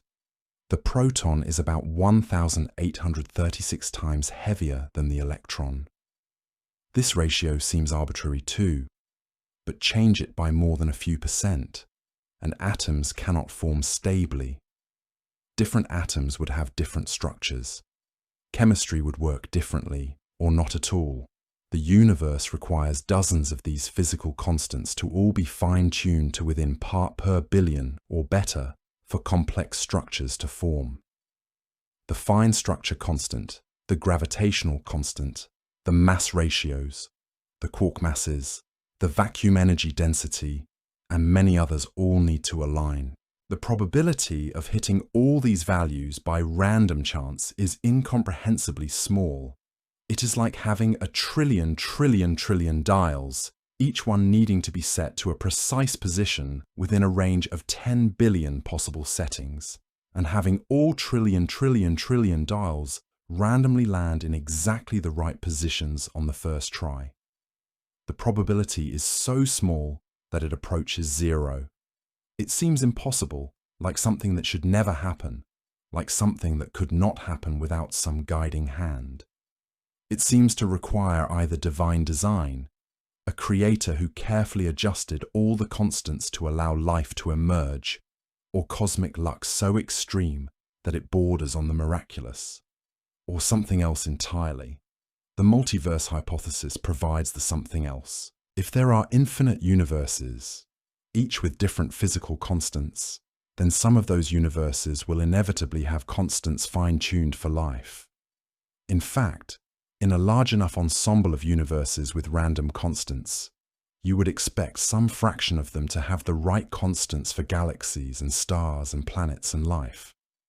It is not remarkable that 1 out of a trillion universes has life-supporting physics. It is inevitable. We find ourselves in one of those rare universes not because we are special or chosen, but because we could not have found ourselves anywhere else. We could only be aware of a universe capable of producing awareness. This is anthropic selection, the selection principle based on our own existence. It is not that the universe was designed for us. It is that we exist only in the kind of universe that can produce us. We could not exist in any other kind of universe, so we find ourselves in this one. All the other universes, the vast majority of them, are sterile wastelands where nothing interesting ever happens. They are empty or filled with plasma that never cools enough to form atoms, or they are frozen at temperatures near absolute zero where nothing moves, or they have forces so unbalanced that matter tears itself apart. But we do not observe those universes because there is no one in them to do the observing. No consciousness exists in those places. No beings wonder about their universe. We observe one of the rare universes where life emerges, not because that universe is special, not because it was chosen, but because it is the only kind of universe where observers can exist. The fine-tuning problem is solved not by appealing to design or divine intention, but by recognizing that we are sampling from a vast ensemble of possible universes. We are not a random sample of all universes. We are a biased sample, selected by the requirement of our own existence. Most universes in the multiverse are lifeless and empty. We happen to be in one of the tiny fraction that is not. The universe is not fine-tuned for us. We are fine-tuned for the universe we are in, because we could only exist in a universe with our particular physical laws. This explanation is unsatisfying to many people. It feels like a cop-out, an evasion of the real mystery, a way of dodging the question rather than answering it. But it is logically consistent, and it follows rigorously from the multiverse hypothesis. If multiverses exist, then fine-tuning is not mysterious. It is inevitable. Some universes will be habitable. Observers will find themselves in those universes. The universe appears fine-tuned for life because life appears fine-tuned for this universe.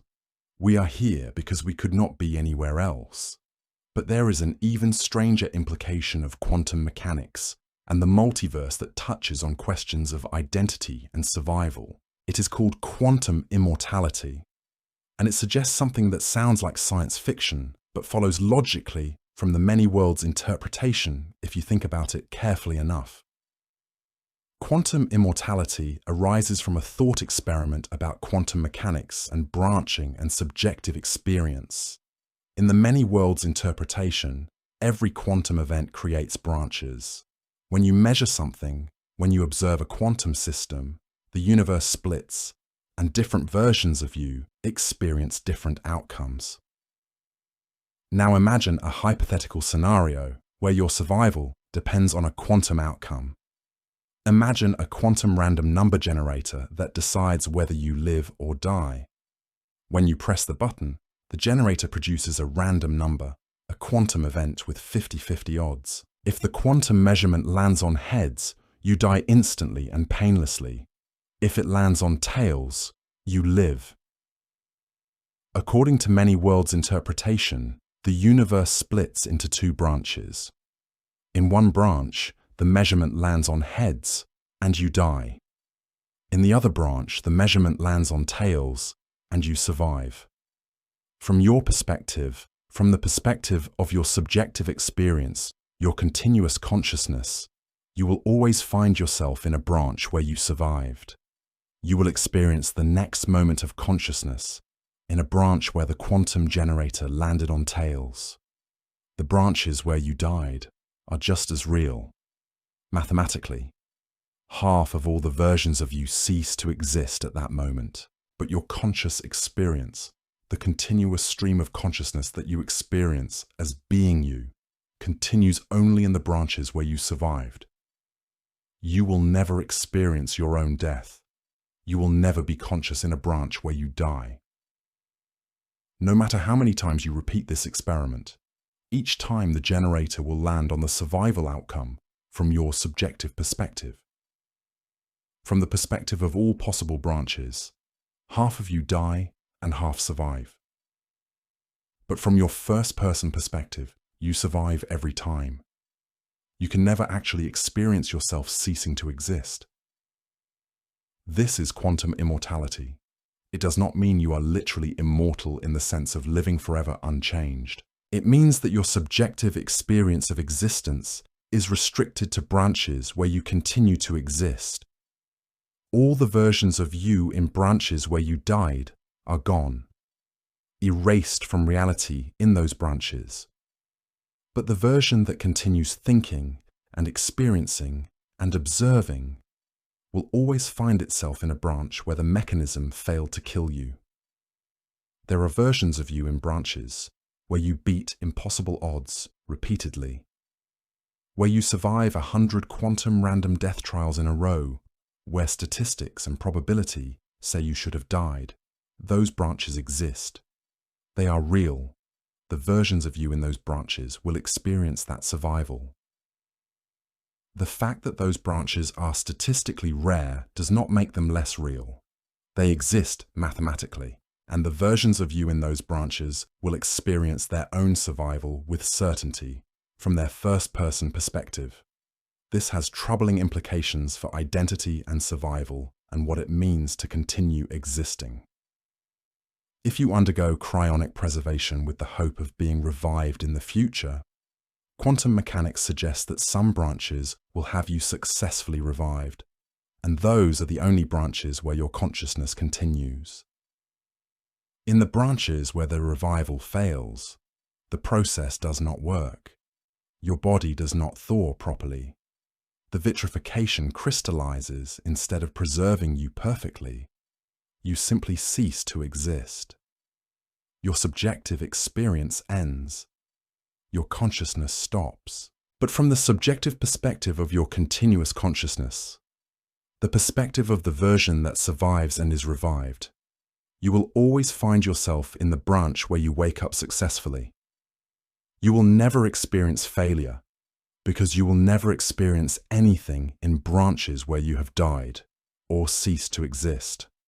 This suggests something unsettling. From a first-person perspective, you are guaranteed to survive into the future, no matter how low the probability of survival becomes. as long as any branch exists where you continue to exist. Your consciousness is constrained to follow only the branches of your continued existence. This is not immortality in the traditional sense of never dying, of living forever, unchanged and unchanging. Many versions of you will die and cease to exist. They will experience their own endings. But it is immortality from the first-person perspective. You can never experience your own non-existence. You can only experience futures in branches where you continue. This raises the deeply disturbing question of what quantum immortality means for personal identity. Are you the same person after quantum branching? When the universe splits at the moment of a quantum measurement, is there one version of you continuing in both branches? Or are there two separate versions that diverge? In the many worlds interpretation, there are definitely two separate versions. They are distinct entities inhabiting distinct branches of reality. But from each version's subjective perspective, they are the continuation of the same person, the same stream of consciousness. They both remember the same past. They both have the same memories and personality up to the moment of branching. The difference is that they diverge into different futures, different experiences, different lives. Quantum immortality suggests that your subjective experience is like a special kind of trajectory through the many worlds multiverse. It is the trajectory that always leads into branches where you continue to exist. It is the only trajectory that your conscious experience can follow, because conscious experience requires continuity, requires branching forward in time, requires being there to experience what happens next. You will age and decay, and your die will eventually fail. But quantum immortality suggests that as you approach death, increasingly improbable branches will seem to save you just in time.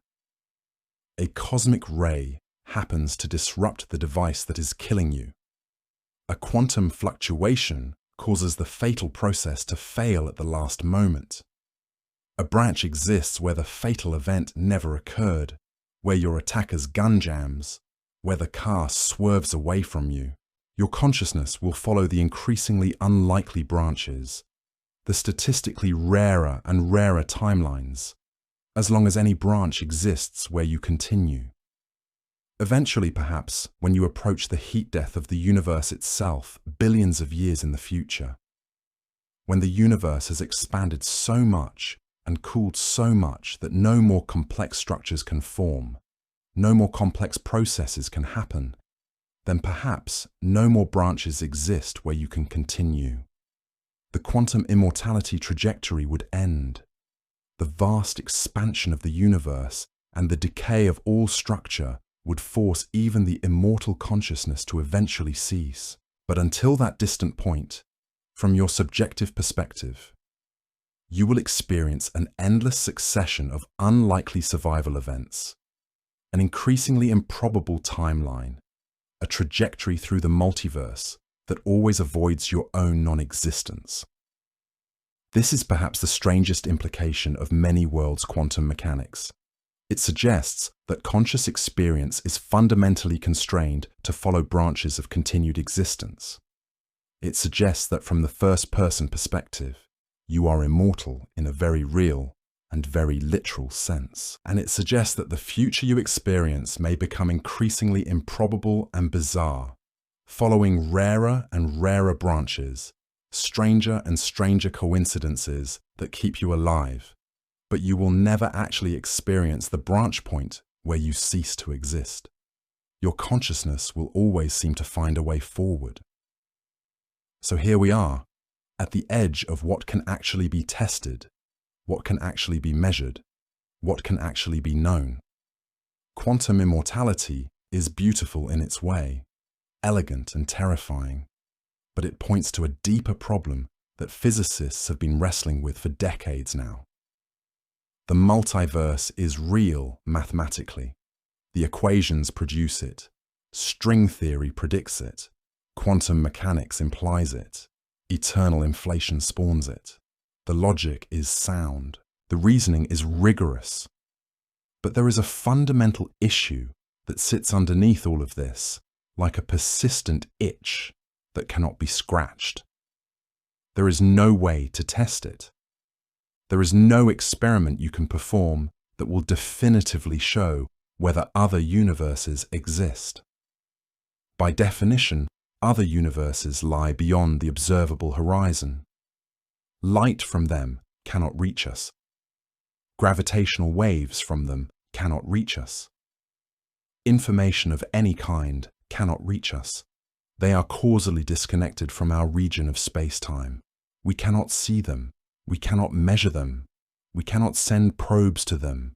We cannot do anything to gather empirical evidence about them. This is the fundamental problem with the multiverse hypothesis. It is unfalsifiable, in the classical sense of Karl Popper, who argued that a scientific theory must be capable of being proven false. The multiverse is not a scientific theory at all. It cannot be disproven. You cannot collect data that shows other universes do not exist because there is no data to collect either way. The absence of evidence is not evidence of absence. And the absence of ability to gather evidence makes the entire field philosophically questionable. Some physicists argue that this is not really a problem. They point out that much of modern physics deals with things we cannot directly observe or test in traditional ways. Dark matter makes up most of the mass in the universe, but we have never directly detected a single dark matter particle. We infer its existence from gravitational effects, from the rotation curves of galaxies, from the way light bends around massive structures. We cannot hold it in our hand. We cannot see it under a microscope. But we accept its existence because the mathematics demands it and because its presence explains observations we can make. Similarly, the interior of black holes cannot be observed. We cannot send a probe into a black hole and get information back out. But we accept black holes as real because we can observe their effects on nearby matter and radiation. The event horizon of a black hole warps space-time so severely that light itself cannot escape. We see the effects of this extreme gravity on surrounding material. Stars spiral into black holes. Matter heats up and radiates X-rays. We can measure these effects. We can verify the predictions. So even though we cannot see inside the black hole, we can gather evidence that black holes are real. The multiverse, proponents argue, might be in a similar category. We cannot directly observe other universes, but perhaps we can infer their existence from effects they have on our universe. Perhaps there are signatures. Perhaps there are imprints. Perhaps gravitational effects or subtle shifts in particle physics might reveal the presence of nearby universes in ways we have not yet discovered. The cosmic microwave background, the ancient light released about 380,000 years after the Big Bang, might contain signatures of collisions between bubble universes. If two bubble universes are expanding and happen to collide, the collision should leave an imprint, a bruise, a circular or disc-shaped region where the temperature or polarization of the light is different from the background. It would be like two bubbles of soap touching each other. Where they touch, the texture changes. Where they press against each other, the surface distorts. In the CMB, such a collision would appear as an anomalous region, a place where the radiation temperature deviates from the expected statistical pattern. Researchers have searched for these signatures. They have analyzed the data from the WMAP satellite and the Planck satellite, both of which have mapped the entire cosmic microwave background sky with unprecedented precision. They have looked for cold spots, unusual patterns, anomalies that might indicate a collision with another universe. Some researchers have claimed to find evidence. They have published papers pointing to anomalies in the CMB that they interpret as potential signatures of other universes. They have identified circular regions that deviate from the statistical expectations. But the statistical evidence is weak. The anomalies could be explained by random fluctuations. When you look hard enough at a large data set, you will find patterns that look unusual just by chance. This is the problem of multiple comparisons. If you analyze the CMB data, looking for thousands of different possible patterns, you will eventually find some patterns that look statistically significant just by random chance. To claim evidence for the multiverse, you need not just an anomaly, but an anomaly that is so clear, so definitive, so unlikely to occur by random chance that it cannot be reasonably explained away. So far, the CMB data has not provided that level of certainty. The searches continue, the analyses become more sophisticated, new satellites are planned, but the evidence remains elusive. Then there was the ANITA experiment, the Antarctic Impulsive Transient Antenna, which sits on the ice sheet at the South Pole. In 2020, ANITA recorded some unusual signals, neutrinos that seemed to come from underground, traveling upward through the Earth. This seemed impossible according to standard physics. The signals were so unusual that some researchers speculated they might indicate physics beyond the standard model, or possibly even evidence of a parallel universe where time flows in the opposite direction. A paper was published suggesting this possibility. The media ran with it. Headlines proclaimed that physicists had found evidence of a parallel universe. It was exciting. It was dramatic. It was also almost certainly wrong. Subsequent analysis showed that the ANITA signals could be explained by more mundane mechanisms. Cosmic rays hitting the ice could produce the signals. The ice reflects high-energy cosmic rays in ways that can mimic the appearance of particles, traveling upward through the Earth. A physicist named Ian Shoemaker worked through the calculations and showed that cosmic ray reflections off Antarctic ice could fully explain the ANITA observations. No parallel universe needed, no exotic physics required. Just cosmic rays bouncing off ice in ways that produced apparent signals of particles traveling from below. When the Pierre Auger Observatory, a more sensitive detector, analyzed its own data for similar signals, it found exactly what you would expect from random noise.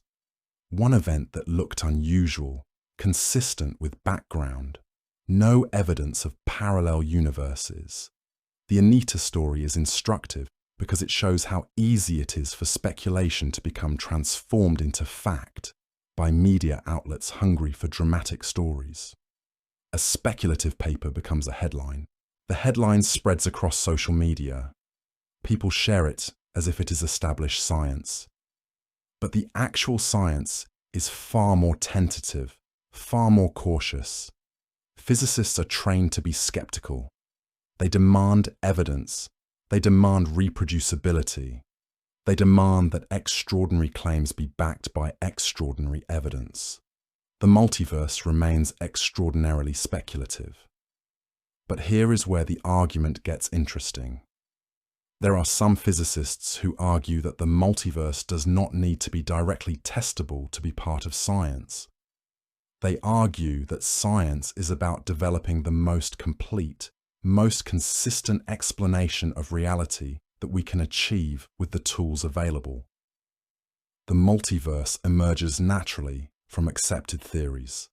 String theory produces it. Quantum mechanics implies it. Cosmic inflation predicts it. These are not new, fringe theories. These are mainstream frameworks in theoretical physics. If you accept the mathematical consistency of these theories, if you accept that they accurately describe reality, then you must accept that their predictions are real, even if those predictions refer to things beyond our ability to directly observe. It is a different kind of science than the empirical testable science of earlier eras. It is science based on mathematical necessity rather than experimental verification. Whether that is legitimate science or philosophy disguised as science is a question that divides physicists. Some embrace the multiverse as a natural consequence of our best theories. Others reject it as unfalsifiable speculation that should not be called science at all. This debate mirrors an older philosophical question about the nature of science itself. What is the goal of science? Is it to describe reality as it actually is? To develop theories that match the structure of the universe? Or is it to develop frameworks that allow us to make predictions and control outcomes? Is science about truth or about utility? An experimentalist might say that science is about utility. Give me a theory that allows me to make accurate predictions, that allows me to design experiments, that allows me to control outcomes and engineer new technologies.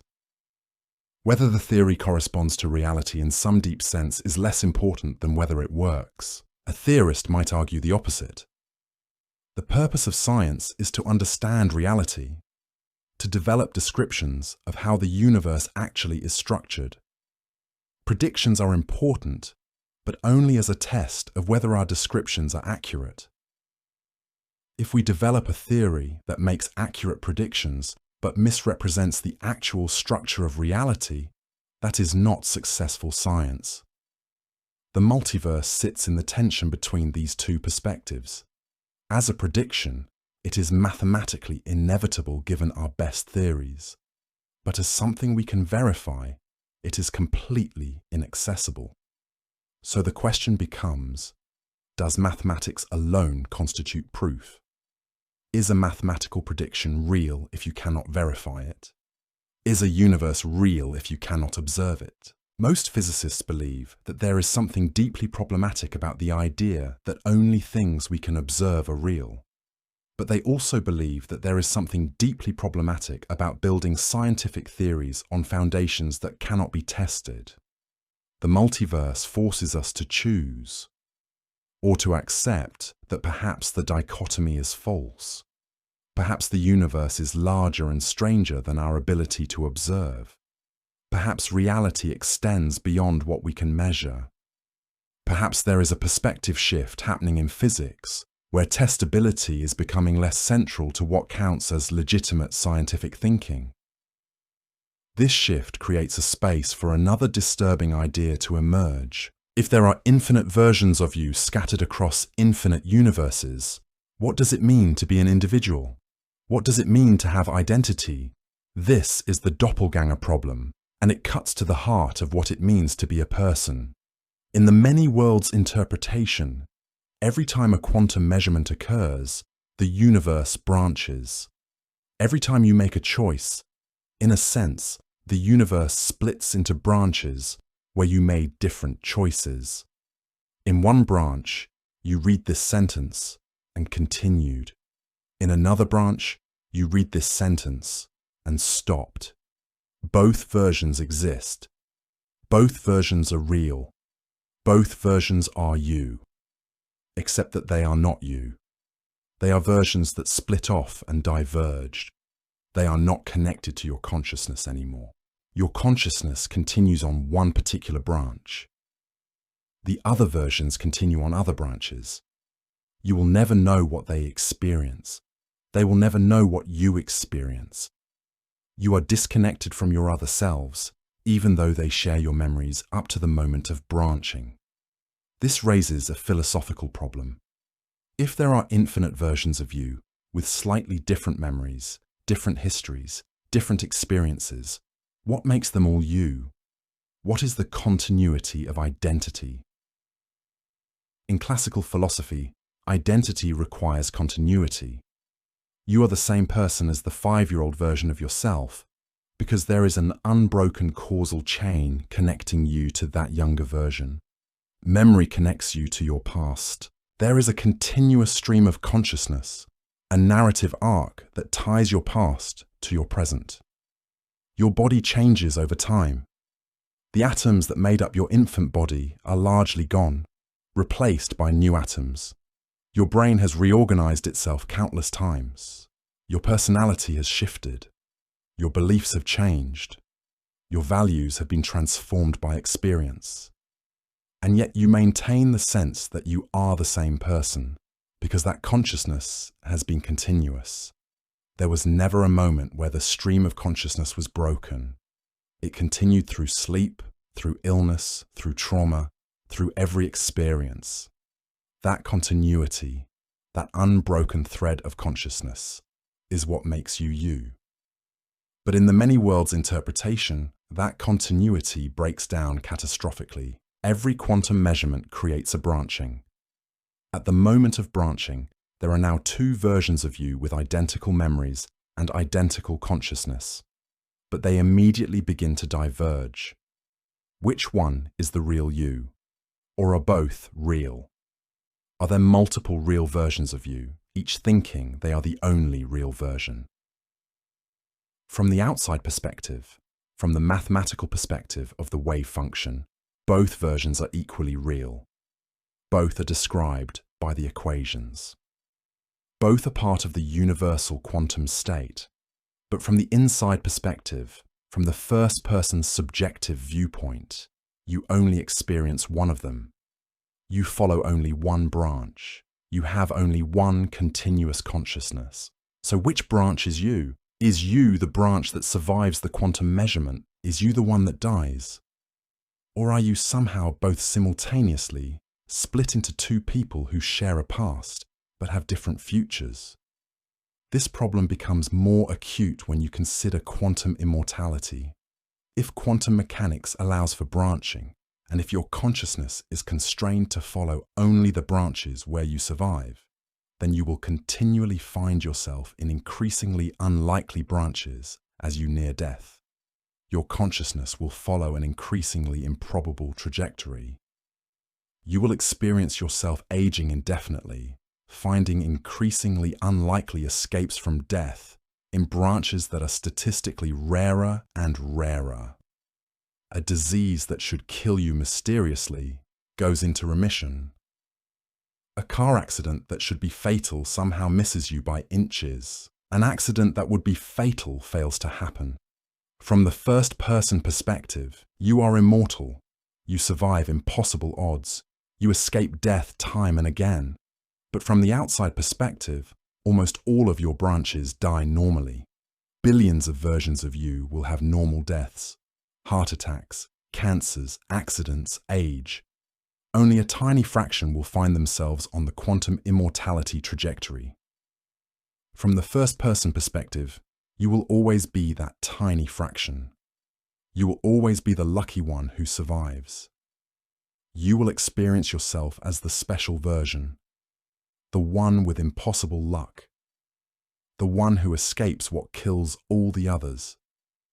But what does this mean for identity? If most versions of you die, and only a rare version continues, are they the same person? Are you the survivors? Or are you the ones who die? Or are you somehow both? The doppelganger problem becomes even more unsettling when you consider that most universes in the multiverse contain versions of you that you will never communicate with, never be aware of, that are living out entire lives parallel to yours. Think about that for a moment. There are versions of you right now, at this very instant, living entirely separate lives in other branches of reality. They have your memories up to some branching point. They are experiencing things that will never happen to you. They are making decisions you will never make. They are becoming people you will never become.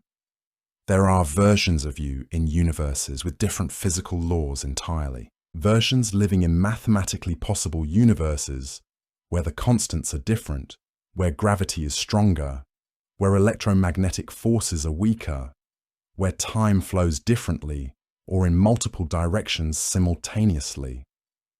Most of those versions will never become conscious because the universe they inhabit is incompatible with the emergence of complex structure. Most will dissolve into chaos, or freeze into stasis, or expand into empty void before anything interesting can happen. But some will become conscious. Some will be wondering about the same questions you are wondering about right now. Some version of you, in some universe, is reading something similar to this, thinking similar thoughts, asking similar questions. Some version is experiencing confusion and wonder about whether other universes exist. Some version is skeptical. Some version thinks this is all nonsense. Some version is enlightened and understands something you do not. Is that version you? Are they connected to you in any meaningful sense? Are they you in a way that matters? Or are they merely statistical copies of you, duplicates without any causal connection?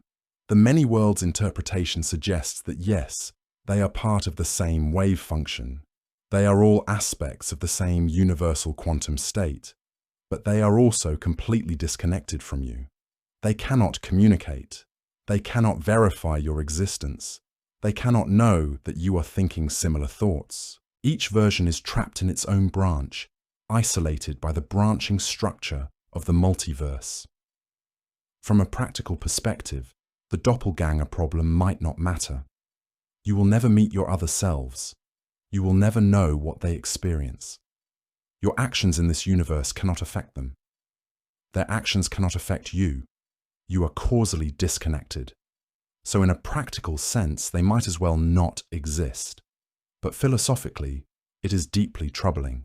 It means that your sense of self, your sense of being a unique individual, is misleading. You are not unique. There are versions of you everywhere, copies of you, duplicates with your memories and your personality and your consciousness, living out their own lives in their own universes. This undermines a fundamental sense of meaning. If you are not unique, if you are not special, if there are infinite copies of you all thinking the same thoughts and making the same choices, does it matter what you do? Does it matter what you think? Does it matter who you become? All versions of you will pursue all possible outcomes. In some branch, you will become a great artist. In another branch, you will be a disaster. In another branch, you will accomplish nothing. In yet another branch, you will save lives. All of these versions exist. All of them are equally real. So what does it mean to achieve something? What does it mean to make a choice?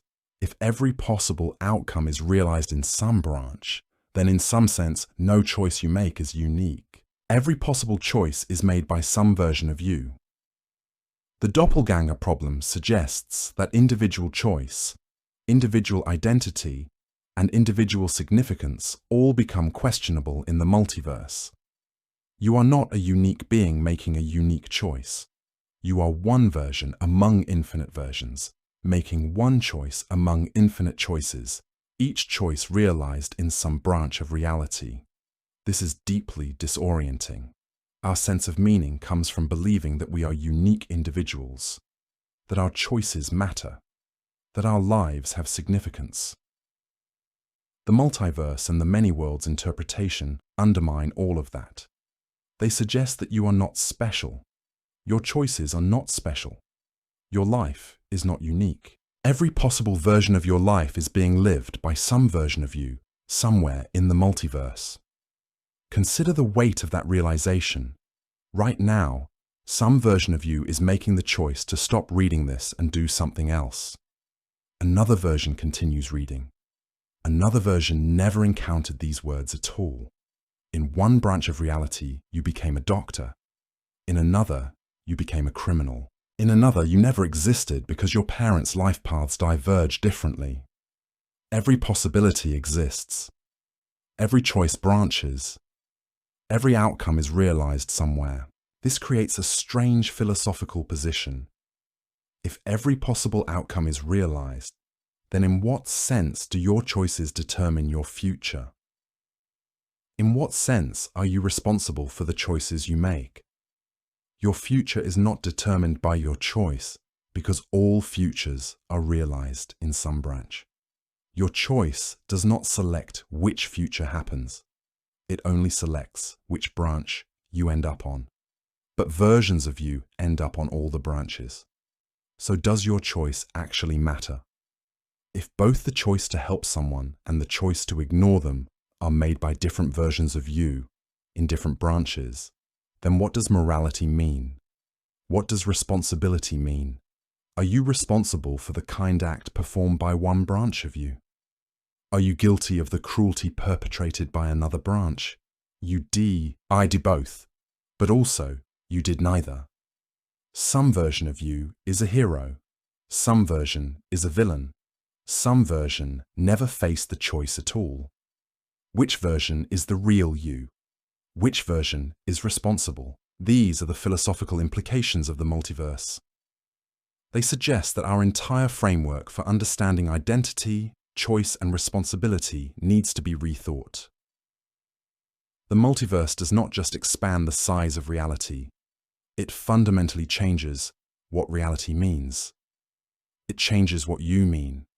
If there are infinite versions of you, then you become less significant, less unique, less special.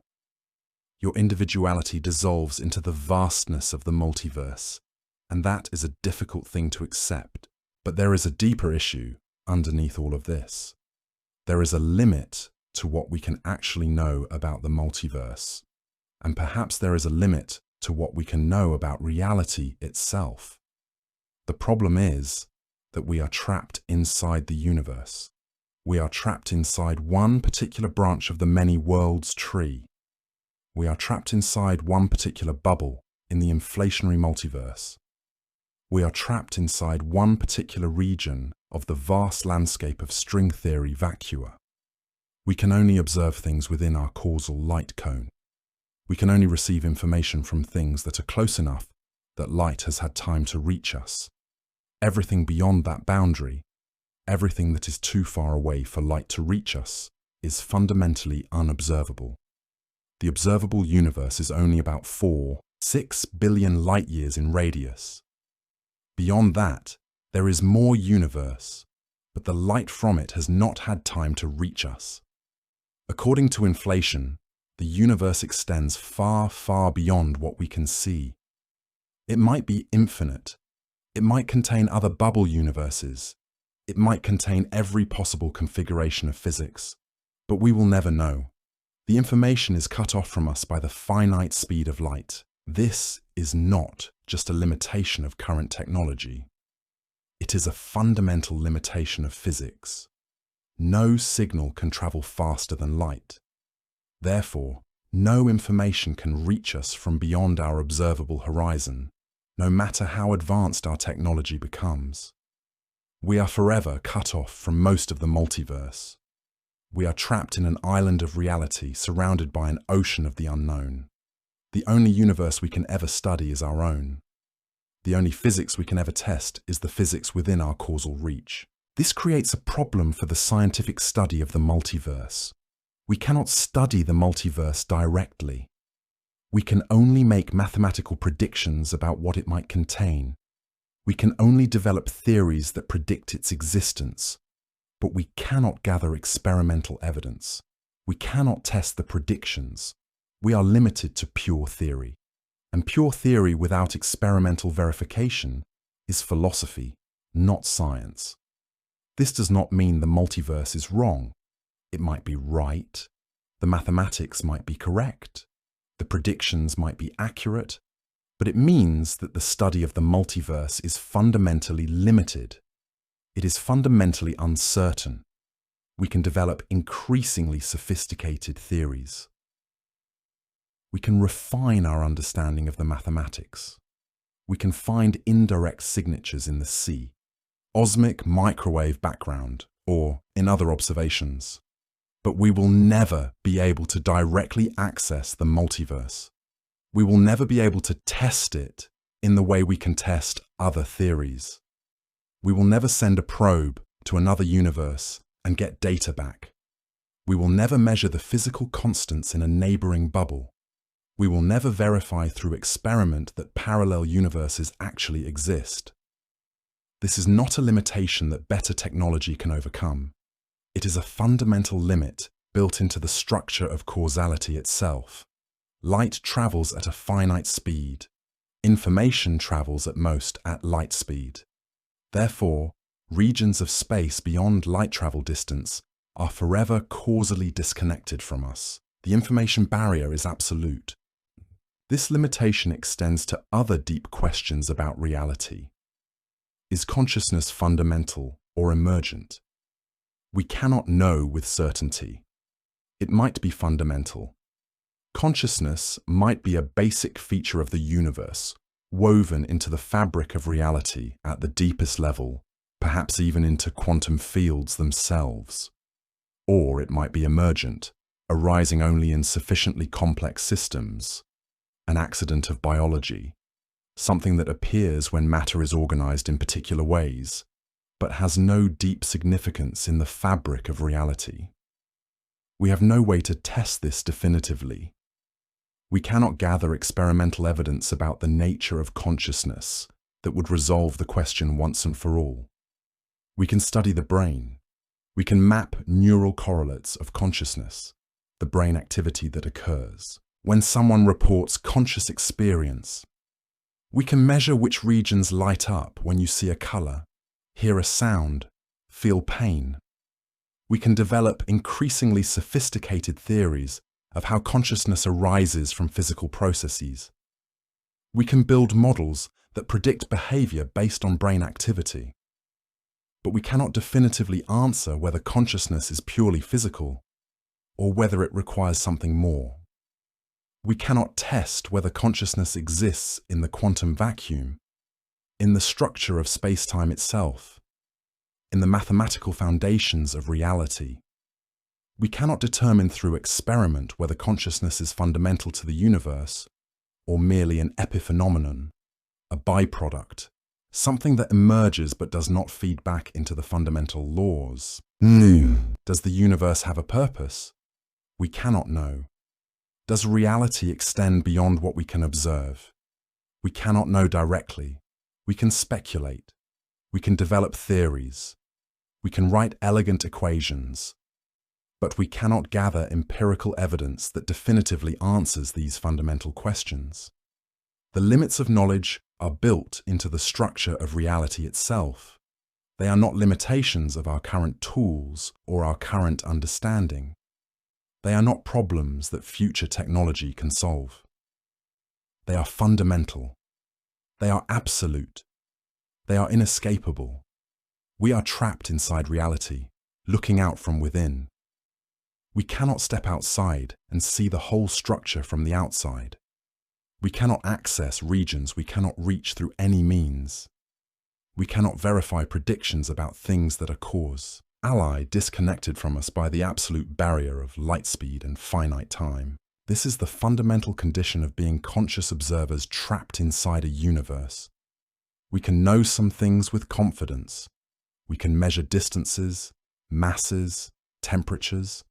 We can test predictions made by our theories. We can gather evidence about the physical world. We can verify theories within our causal reach. We can understand the laws that govern matter and energy in the observable universe. But there are deep questions that lie forever beyond the reach of empirical science. There are mysteries that cannot be solved by gathering more data, no matter how precise our instruments become. There are truths that cannot be determined by experiment, no matter how clever our experimental designs. The multiverse is one of those truths. It might be real. All the mathematics suggests it is. The logic of quantum mechanics points toward it. String theory predicts it. Cosmic inflation implies it. But we will never be able to prove it definitively. We will never be able to know for certain that other universes exist. We can only know that our best theories predict them. We can only develop increasingly sophisticated arguments for why they should exist. And that might be as close to truth as we can ever get about regions of reality forever beyond our reach. This is the final strange fact about parallel universes. They might exist. They might be real. They might contain trillions of stars and planets and conscious beings wondering about their own universes. But we might never be able to verify it. We might be forever trapped on our island of observable reality, surrounded by an infinite ocean of other universes that we can never touch, never observe, never truly know. And perhaps that is the deepest mystery of all. Not whether the multiverse exists, but whether truth requires verification. Whether reality is only what we can measure and test and prove. whether there are things that are real and true and existing, even though we can never prove it, even though we can never know it with certainty. Whether a universe that cannot be observed is fundamentally different from a universe that does not exist at all. The universe might be far vaster and stranger than we can ever comprehend, and we might be forever limited in our ability to understand it. That is the limit of knowledge. That is the boundary of what we can know. And perhaps, in accepting that limit, in accepting that there are mysteries we cannot solve, we come closer to understanding the true nature of reality than any amount of empirical evidence could bring us. The multiverse remains one of the greatest unsolved mysteries. It remains one of the most profound questions we can ask, and it might remain forever beyond the reach of absolute certainty. But that does not make it any less worth thinking about. It does not make it any less worth exploring. It does not make it any less worth wondering about as we gaze up at the sky and contemplate the vast, strange, incomprehensibly enormous cosmos that might be only one universe among infinite others. Perhaps the greatest mystery is not whether parallel universes exist, but what it means for us that they might.